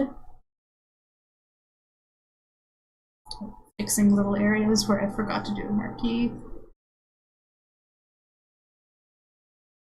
So that's not too messy. And then we use blur very lightly on these drop shadows so that we have a kind of nice soft edge. It is entirely possible to overdo this. What do I want to do?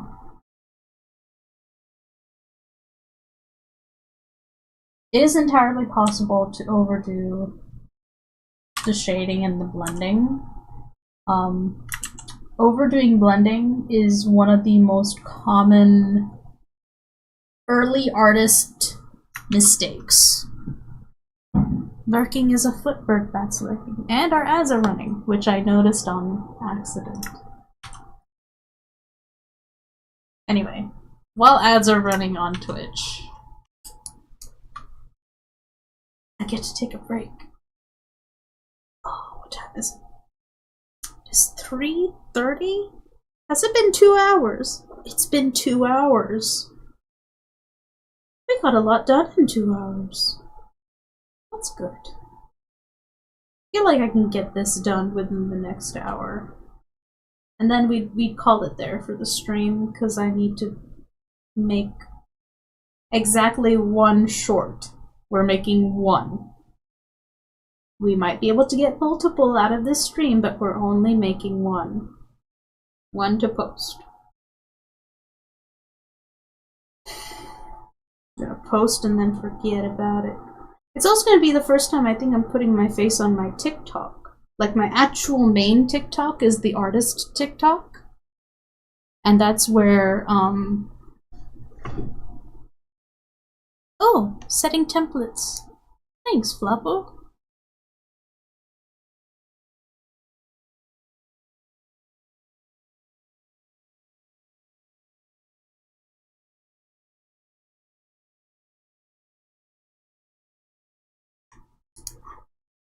When was I talking about the templates?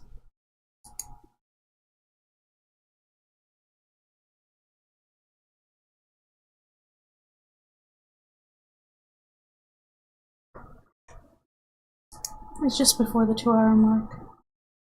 Show your face in the clip. Ah! Do we have to? Let's see, just before 2-hour mark. Making a template.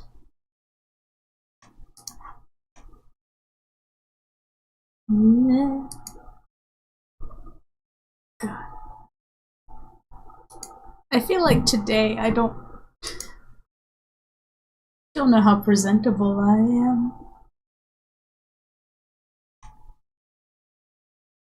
but it's fine.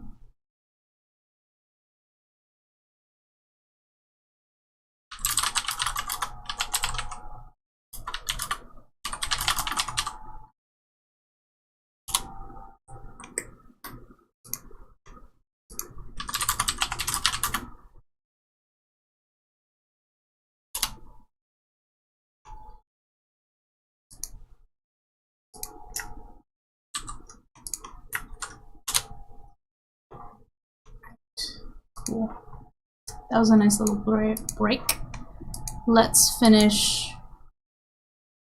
You can apparently download clips also. That makes sense. Twitch also makes it easy for, I think, other people to download and share clips from live streams. Anyway, let us continue our marquee adventure where we have to be careful. Shading, adding shadows is the second longest step in my process. Because I want the shadows to look good. I don't want to get lazy on the shadows in the same way I don't want to get lazy with my drawing. But it also holds the trap of adding too many details,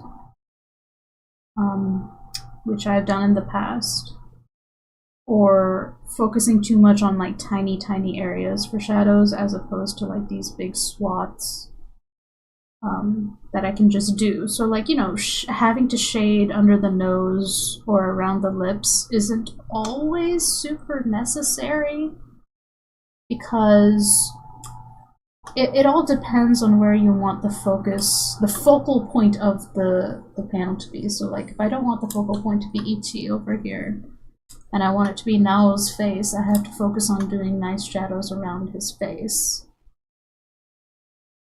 Because the human eye will sort of scan over areas that feel very uniform and not take in a lot of details, but anytime there's a place that has a lot of intricacies or something that breaks the pattern a little bit, our eyes will be drawn there first and foremost, which is why making this front area the foreground, kind of like flat gradient, but adding more detailed shadows into this back character. Your eye is naturally focused on the more well-lit, detailed area. Just a little thing to think about when you're trying to figure out how to lead your reader's eye around the page. More detailed, brighter contrasted areas are where are how you can guide focus.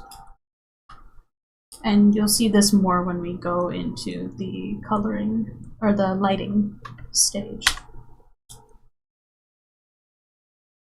But yeah, I'm striving to make my shading as simple as possible while still feeling fun and compelling to me personally. There's a balance between what the audience cares about and what I care about. As far as I can tell, for most readers, as long as it's pretty, they'll forgive a lot of like tiny mistakes, you know? Hell, they may even forgive not shading stuff. But they will notice if something decreases in quality, right? Like, they may not notice when you're getting better, but they will notice if something in the art style feels like it's changed for the worst. Like, they like, people hone in on a decrease in quality much faster and much more than an increase in quality. And they won't even notice a difference in style if the style is of the same or better quality than what you started with. In my experience, that's what people notice. I once, multiple times actually, in Bones Tarot, I changed the way I shaded, I changed the way I did line work, I changed the way I colored and filled in like black areas, and no one commented on it because the style, although it was changing, it was getting better each time, and so I don't think anybody noticed. At least no one commented on it, and if they did, they said how they liked it. So, keeping a consistent style is irrelevant if you're just getting better each time. People won't notice. Unless they're also artists. In which case, there have been some webtoons I've, like, read where I have roasted their, like, drawing of proportions, because I'm just like, this is the laziest thing I think I've ever seen in my life, and I hate it. And then I know, like, the average reader who's, like, spending exactly, like, 3 seconds or less on the panel will not notice, but I'll look at it and I'll just be like, this is a disgrace. Oh no, wait. I went to gradient erase. I want blur. There's one egregious example I remember that I don't want to mention the comic itself because it started off really nice and then it just got slower and slower and the story deflated. It was very disappointing. Even the author had mentioned how anyway, there was like 5 or 6 episodes of a single encounter between 2 characters, like a hero and a villain, and it just dragged on with nothing happening. I don't even remember what they were talking about, except that the hero kept getting beaten up and nothing else. And anyway, there was these 2 panels where, like, a character was lifting his chin and looking down at the other character, and I shit you not, they didn't redraw anything. They just took the face features and they scooted them up on the face. And, like, they had the eyes looking lower, and I looked at that and I'm just like, I hate this. This is it was so bad. No,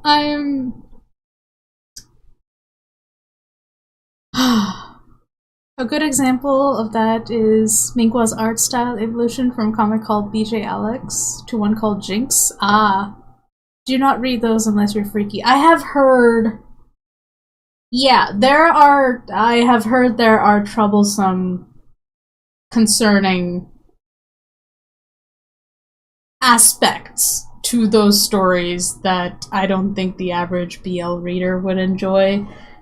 But also it's fiction, and you're not hurting nobody, and ideally only adults are reading it that have some level of BL literacy. If you're deep enough in the rabbit hole of BL to find Jinx, I would hope you have the maturity to read it. But what the comic is, tell them to. I'll whisper it over to you. Shit, do I remember what it's called? Hold on, Flapple. Let me find it on Tapas. I'm pretty sure, because the beginning parts I really liked, and halfway through it just disappointed me more and more and more and more and more. And I'm just like, this is actually the worst. I don't want this. Oh my god, it took forever because, so I was reading this series, Flapu, years ago while it was coming out. So I had to wait a week for each of these episodes, and that would have been fine if anything happened in those episodes. I feel like I would go back and reread this and just, like, take everything I loved from it, throw away the rest, and just remake it in my image. It was that disappointing to me. Like, there was so much promise. Flapu, the main boy, is so cute in this one. You'd like him, as well as, like, the boss character that he works for, and it's just, it frustrates me, because there's so much potential in the concept of the comic and the art style, and then they just do, like, lazy shit. And I'm like... it's so disappointing. Steal the character type? Honestly, Flapo, I would. There's this one comic with very goofy proportions. I don't know the names. Tiny woman, a huge fan with a small head. Sarah's passionate about this one. I am passionate about this one. Cause I'm like, you could do so much better. It's just, you could do so much better. I know you can do better because I've seen better. And it's like, you're a disappointment. But to be fair, passion aside, sticking the landing of a story is hard. You have to be very aware of what you are promising your reader. And it feels like they were headed towards a story with the tropes that all sort of indicated this sort of like superhero economy type thing. And the main character having this internal conflict about his own lack of powers in spite of having like a super cool lineage or whatever. And him at the end of season 1 just deciding to quit after everything that he has been through, or everything he's experienced, all the stuff he's done, just deciding to nope out of there felt deeply disappointing to any level of character development you would expect this guy to have. And that's what disappointed me, because I felt like the main character, the protagonist, deserved better than this story. I feel so mean saying that, but it was so disappointing that I can't help but be a little bit savage. Like, I loved the main boy, and I'm like, you deserve better than this story. It's very harsh. Maybe not mean, but it is very harsh. Which is why I'm not gonna tell you what the comic is. Cause it's a very it's a very sharp critique. I will say that. And obviously I wouldn't, like, you know, say this to the artist's face. That'd be rude. I would have the same amount of criticism, but I would couch it in, like, stuff that I really enjoyed. And so, alright, stuff I did really enjoy. Premise, amazing. Love the premise. Love the world building.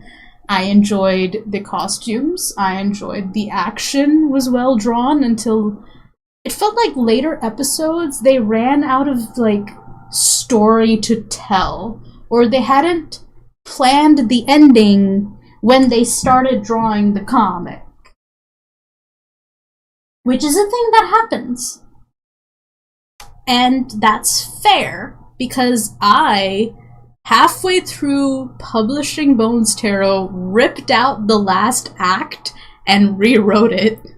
But I did that to reflect the changes that I made earlier in the story and revelations, because it was not supposed to end in a polycule, but it did, because as I was drawing it, I was just like, oh. and it went from there, and the rest is history. So it's like I feel like that, not to use myself as an example of a good way to do a hard left turn on your ending and then stick the I hope I stick to the landing there. I haven't heard any complaints, but I don't know. I just you have to ramp it up to a climax and not let your story deflate, is all I'm saying if you happen to be in an action genre. And even though Boys Tarot is technically a boys' love story, it was also an action thriller, which meant it needed a climax in which someone at least almost died, and I managed to do that twice. So, yeah.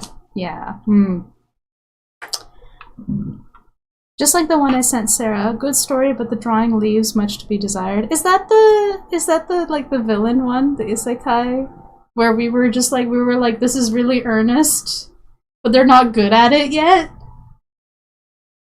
'Cause I love that one. Like, hands down. Like, I read it, I'm still reading it, and I am just like, it is very much, they're doing all of the things that they're supposed to do for an isekai romance, and it's like it hasn't clicked to become intuitive yet. Right? Like, at a certain point, when you learn a craft, when you learn a skill, you're learning all these, like, pieces and parts, and you're able to do each one kind of okay individually, but it hasn't meshed together because you simply haven't gotten the raw amount of experience of doing the thing yet. And the moment you do is when things start to look and feel good. They start to feel like, oh, this person knows what they're doing. And like, super experience, like, you also need, there's also a learning curve for readers, right? There are experienced readers, there are casual readers, and then there's like first-time readers of a given genre, where it's the experienced readers who will look at it and be like, oh honey, but affectionately, in like, you've got potential, I see you doing all the things that are like supposed to work, but you haven't figured out how to add like depth to this soup yet. You know, like, it's still good soup, it's edible, but you haven't like practiced adding flavors or taken the time it needs for all the flavors to develop in your soup. You know, you gotta simmer it for a little bit more, add a bit more salt, understand how flavors interact, and then cooking metaphors work really well with art.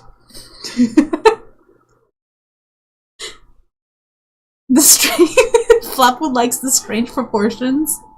Flapu's weird. Yeah.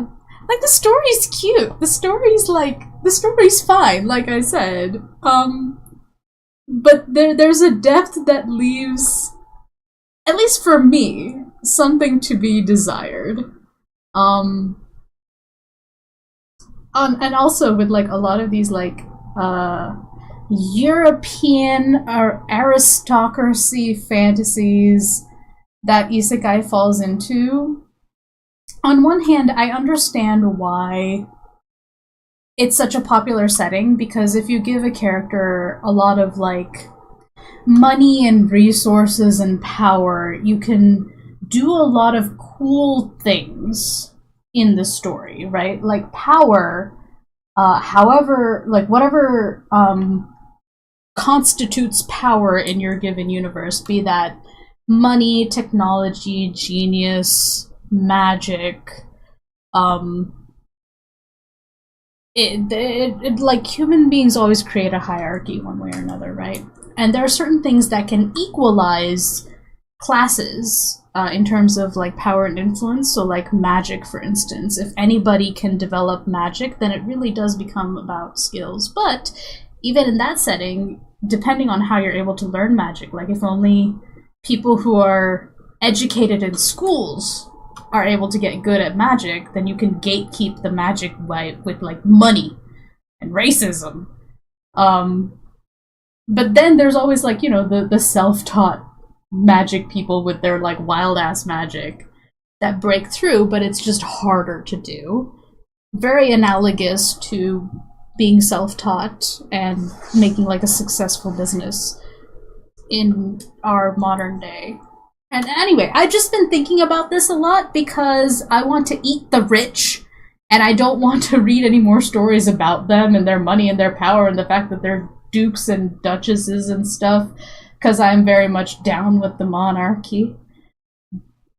That said, I don't want to take the escapism away from anybody. It's just something I've been chewing on, and I'm like, if I make a story that's an isekai, one, it's probably going to be a rebellion story, which is what Chosen One speedrun is for Webtoon. We're going to be working on that later this week. I hope. It's the last thing on my list. I still have to do the bonus comic for Patreon. But yeah. I would really like to see historical BL that is an European castle or ancient East Asia, like the Wild West or the Mayans or the Greeks. That'd be cool. I was reincarnated as the Cold Duke's left bedside table.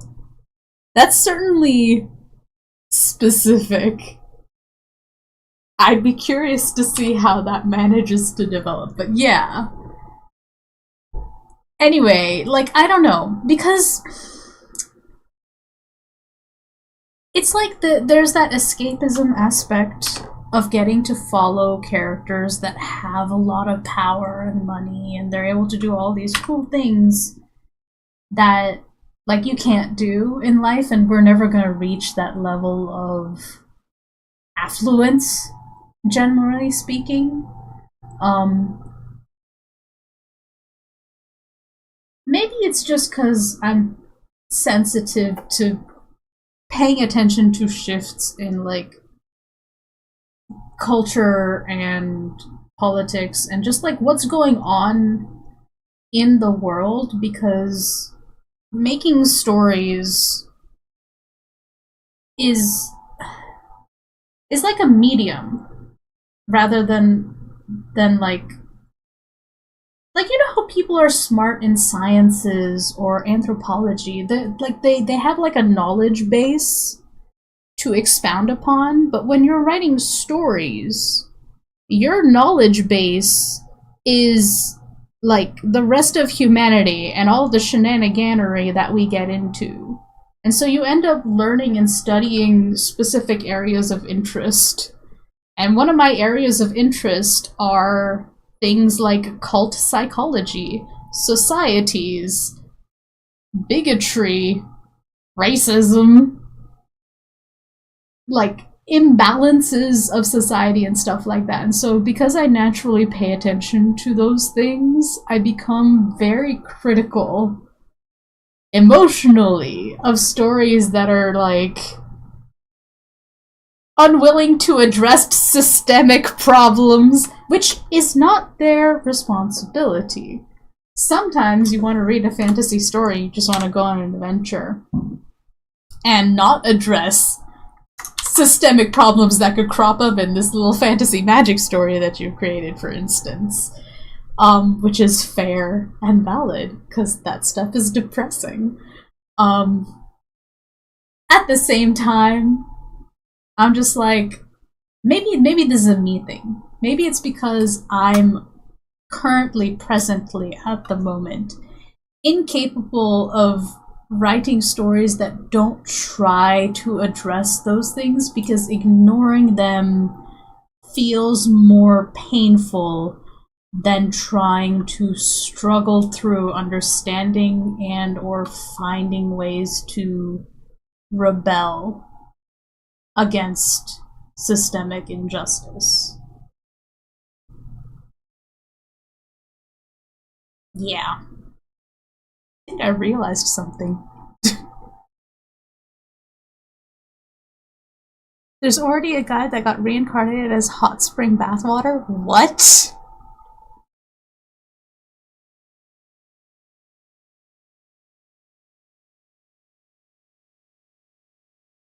That is a long name.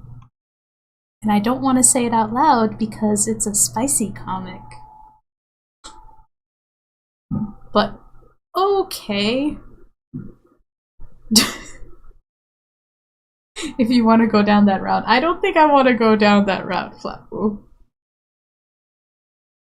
As much as people enjoy, you know, reading and buying spice, I get bored very quickly with making spice.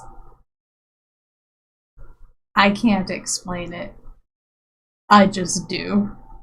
I lose interest alarmingly quickly. Alright, we did the highlights. Hey look, it's shiny, but we still see that there are some dark parts here. So we're going to do one final lighting pass with a big airbrush. I'm gonna get the lighting, key lighting at the top so that it is over our line work. And then we have fill lighting to illuminate the areas that are in shadow and make it look all pretty and clear and not dark and gloomy, because this is supposed to be a lighthearted, cute teenage. Nope, that's wrong. Airbrush, I wanted to hit C, which is clear, and it goes to the transparency. So you can effectively erase using the brush that you were already using. Super useful. I don't think that exists anywhere but Clip, as far as I know.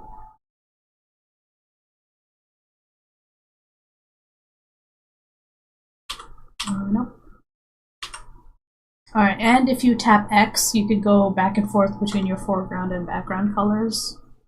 So if you set up your colors to be foreground, background, it can make life easier.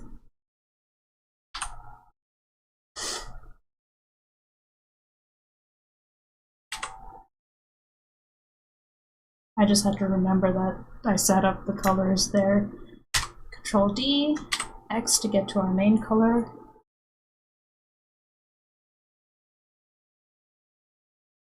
Let's see.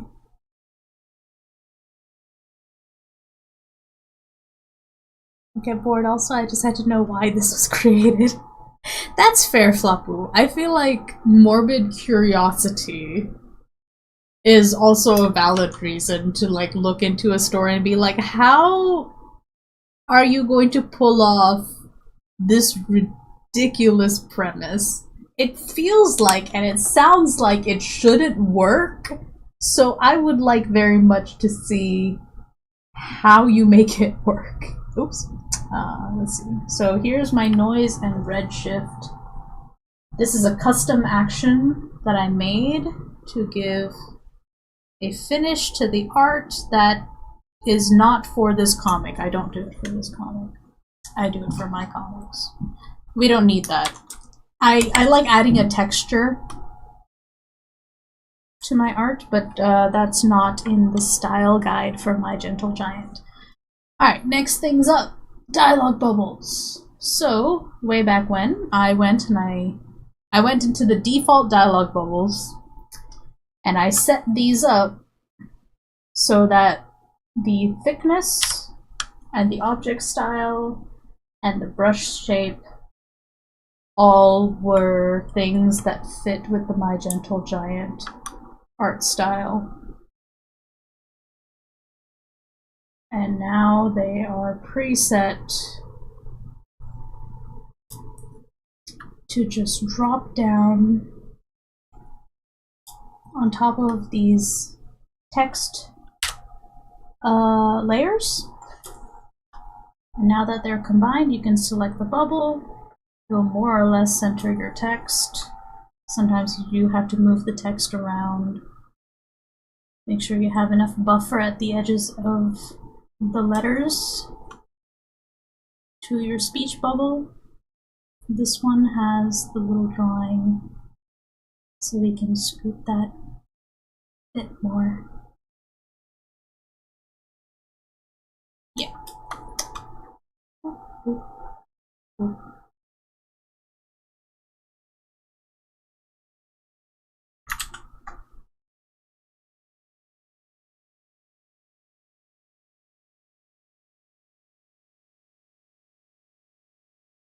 Oh, I see, Flapu. Oh no. There's a difference between good story with spice sprinkled in, and a comic just being spice entirely. That is true. Those two things are two very different genres with two very different goals. Something promising, however, that I've sort of like observed is the people who enjoy spice on the regular really care about having a story around that. Like, the things that do well need a story around it, whereas the things that are kind of don't have longevity to them are just all spice, and like people will enjoy them, but then they'll never like go back to reread it because like the thrill is gone. But if you've got a story, that kind of remains a bit evergreen, and that's nice. So there's that. Flapu, I feel like earlier you asked a question about my mic. Did you? I feel like I missed that.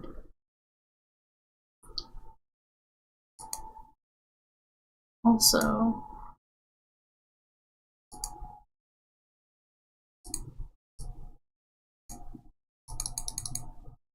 yeah, so I've been speaking a lot more clearly, so I'm lowering the gain on my mic.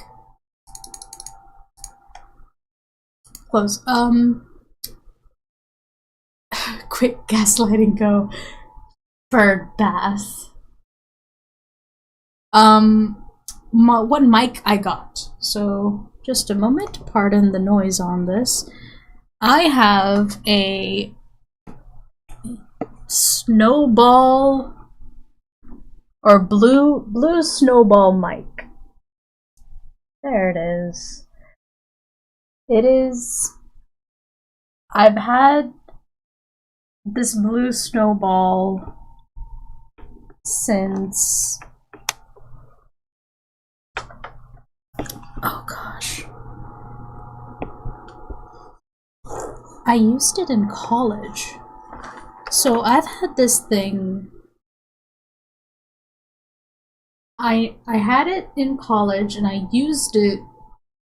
I remember using it during my senior capstone. So 2015. I've had this thing for 10 years. The snowball is old. Yeah, I know. But can you hear me clearly? Yeah? That is all that matters. They still make them now? It's a good mic. Like, I spent $80 on this thing back in 2015, and it's still kicking 10 years later. So, hey, until this microphone just like croaks and dies, we're using it, and then when I need to get a new microphone, I'm just gonna find another USB microphone and I'm gonna plug it in, and if it needs like an arm or something, I'll set it up so that, I don't know, it gets into the camera shot so I'm a proper YouTuber. But until then, this microphone sits in the bottom corner between me and my PC, and it brings up my voice. They're like $50 now. That was before Logitech took them over. Oh. I have a PlayStation headset with a mic attached that's very quiet. Ah. Yeah, there's also that option, but I think having a dedicated microphone is better for streaming. Like, I feel like if you have a headset mic and it's like a nice headset, it's good for gaming. But yeah, I don't know. I haven't needed to buy materials. Let me do the dialogue bubbles. I haven't needed to buy hardware for a bit. Like, I got these headphones, I think, a year or two ago. Haven't needed to buy a mic for the last 10 years. Just bought a new tablet after using my old tablet for like 9 years. 9 or 10 years. Like, that one lasted a long time. And I'm hoping to make this one last just as long. If not longer, because it is already of such high excuse me, of high quality that I think it'll last for a very long while. Leon, are your headphones a plug-in? Yes! Oh, or a bird bath is wireless.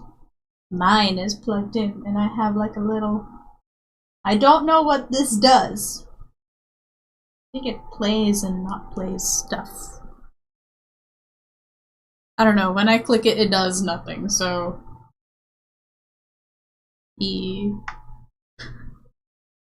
This is actually like a really cheap headphone. Like, I think I literally Googled cheap over-ear headphones, and of the cheap options, I got the one that had like the best rating. And I bought that. I think it was like, I don't think I spent more than $30 on this. I just wanted comfy headphones. They didn't need to be special. And I will be honest, I did get these also because they're purple. The color mattered.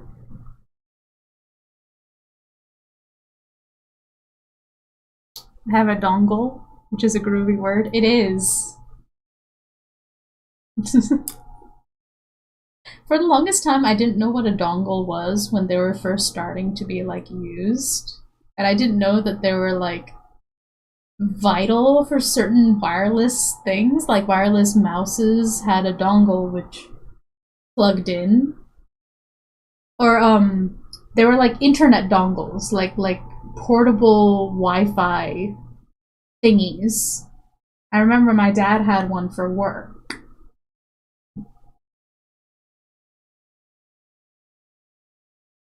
Well, I'm glad you forget conversations.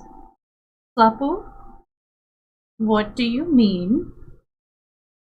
What am I forgetting?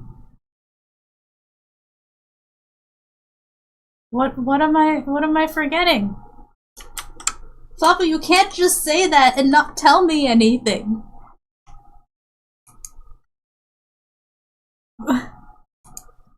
Why?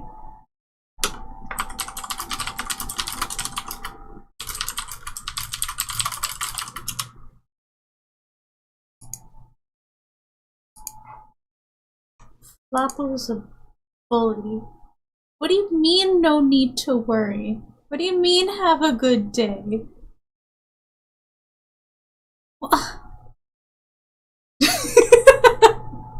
Birdbass just like, we just got here. Oh my god. Alright, let me get the motion lines down, and then we can call it a day with this drawing at least, and I can go figure out how to make a YouTube short out of the 3 things. We're making 1 YouTube short. And I need to go fumble through that by myself before I can sit down and show anyone else how to do it. I make all of my mistakes in private. Okay. Boop, boop, boop, boop.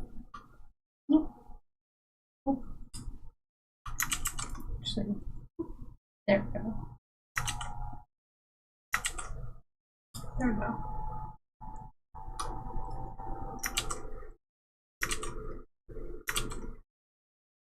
Something feels off on the... Oh, no wonder. The hell. What's with this fugly line? Alright. Oh my god, that's so much better.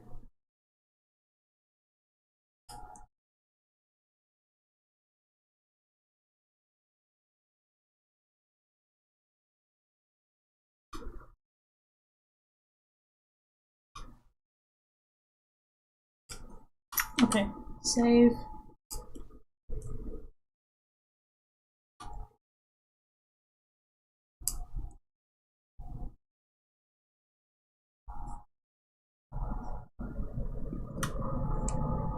think just for this motion we can do... Ah!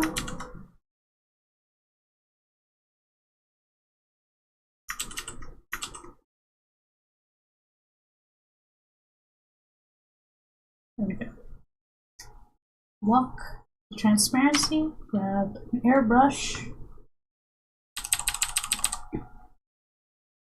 and make the dialogue blend in.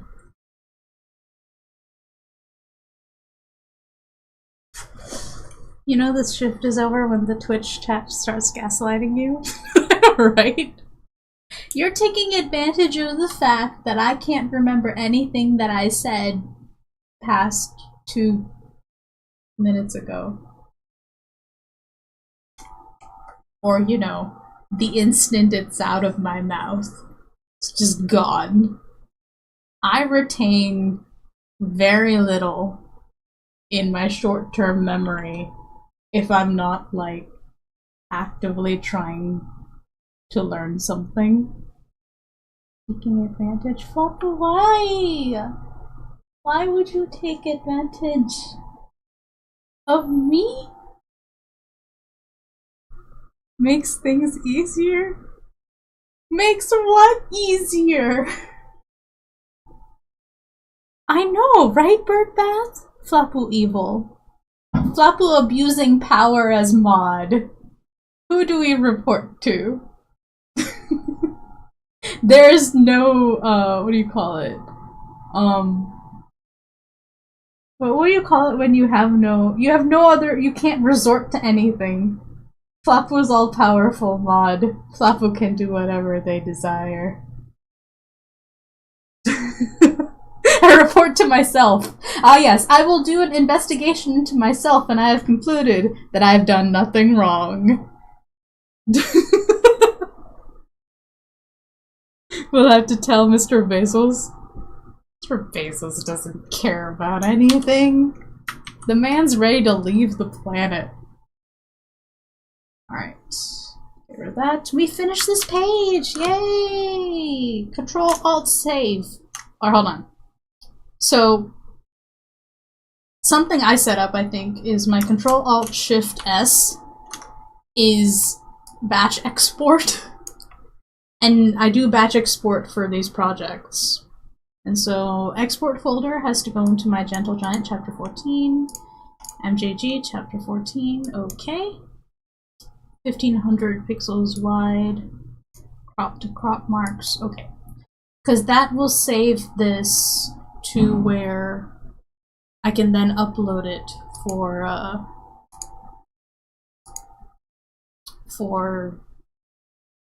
my partner so that she can upload it to Patreon. Oh!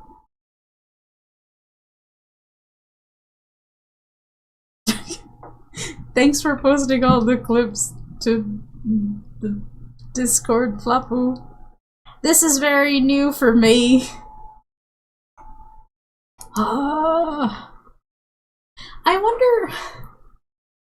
wonder if I was this nervous to post something online when I first started doing art. When I was like 17, I got a DeviantArt. And I started, like, you know, giving commissions and stuff. No, even before then. I started posting art in... Ooh. She says she's streaming with her face. Yeah, but here's the thing, Birdbath. I explained that earlier in that I don't look at my face while I'm streaming. I know that I happen to be there on the stream, but you know what I see? I see a webcam and my tablet, which has work. And when I glance over, I see the chat.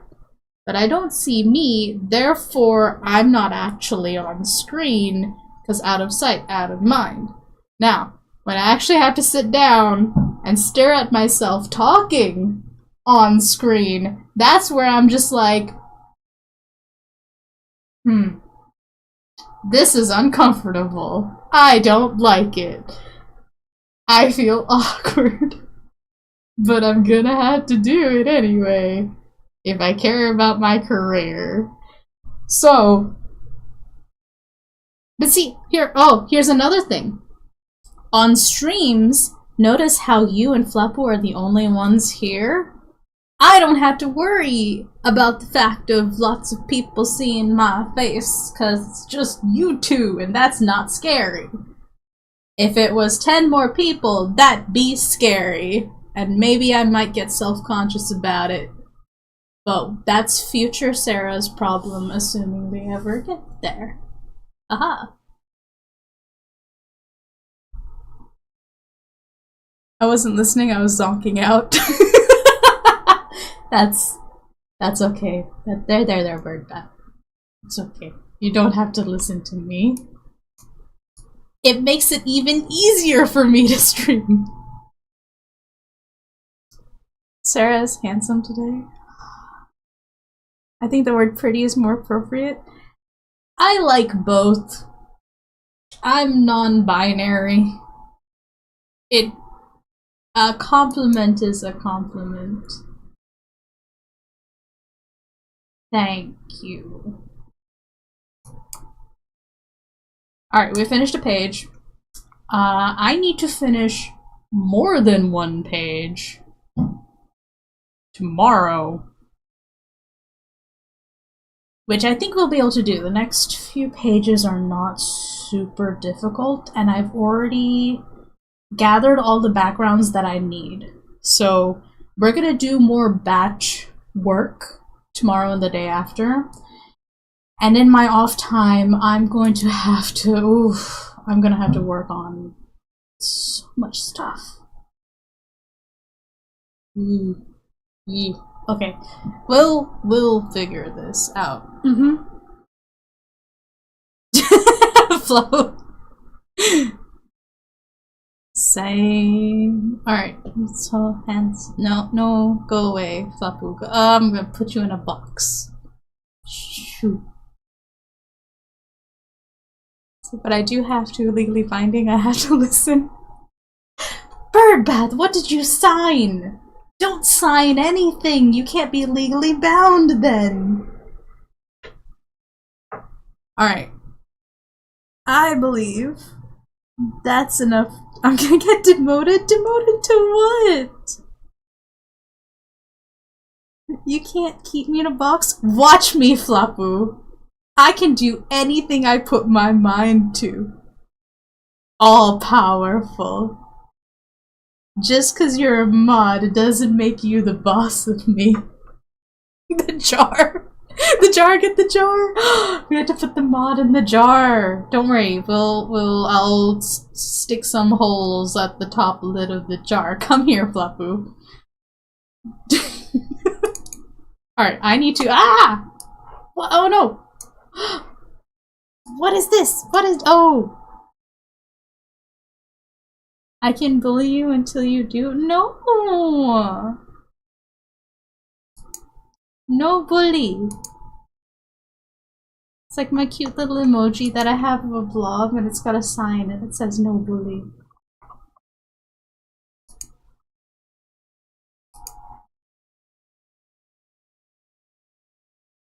Play their favorite music with the AC turned on. You'll be nice and cozy in the jar. Just come here. Alright. I need to get started on the rest of my to-do list, which now includes creating a YouTube clip and then sticking it on YouTube and TikTok and then just like not looking at it ever again. As well as I had to do a whole bunch of other drawing and writing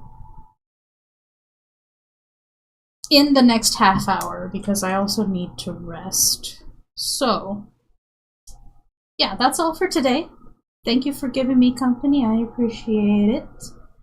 If you enjoyed the live stream, please be sure to like it on YouTube and subscribe both on Twitch and YouTube. And I have a Discord, which if you go into the Twitch chat and do !social, either !social or socials, Birdbat closed Twitch on accident. Rip. Yeah, so Exclamation Social will give you all of my Blue Sky, Patreon, Tapas, YouTube, and Discord links. And that's it. I will see you guys tomorrow, barring unforeseen circumstances. Bye-bye.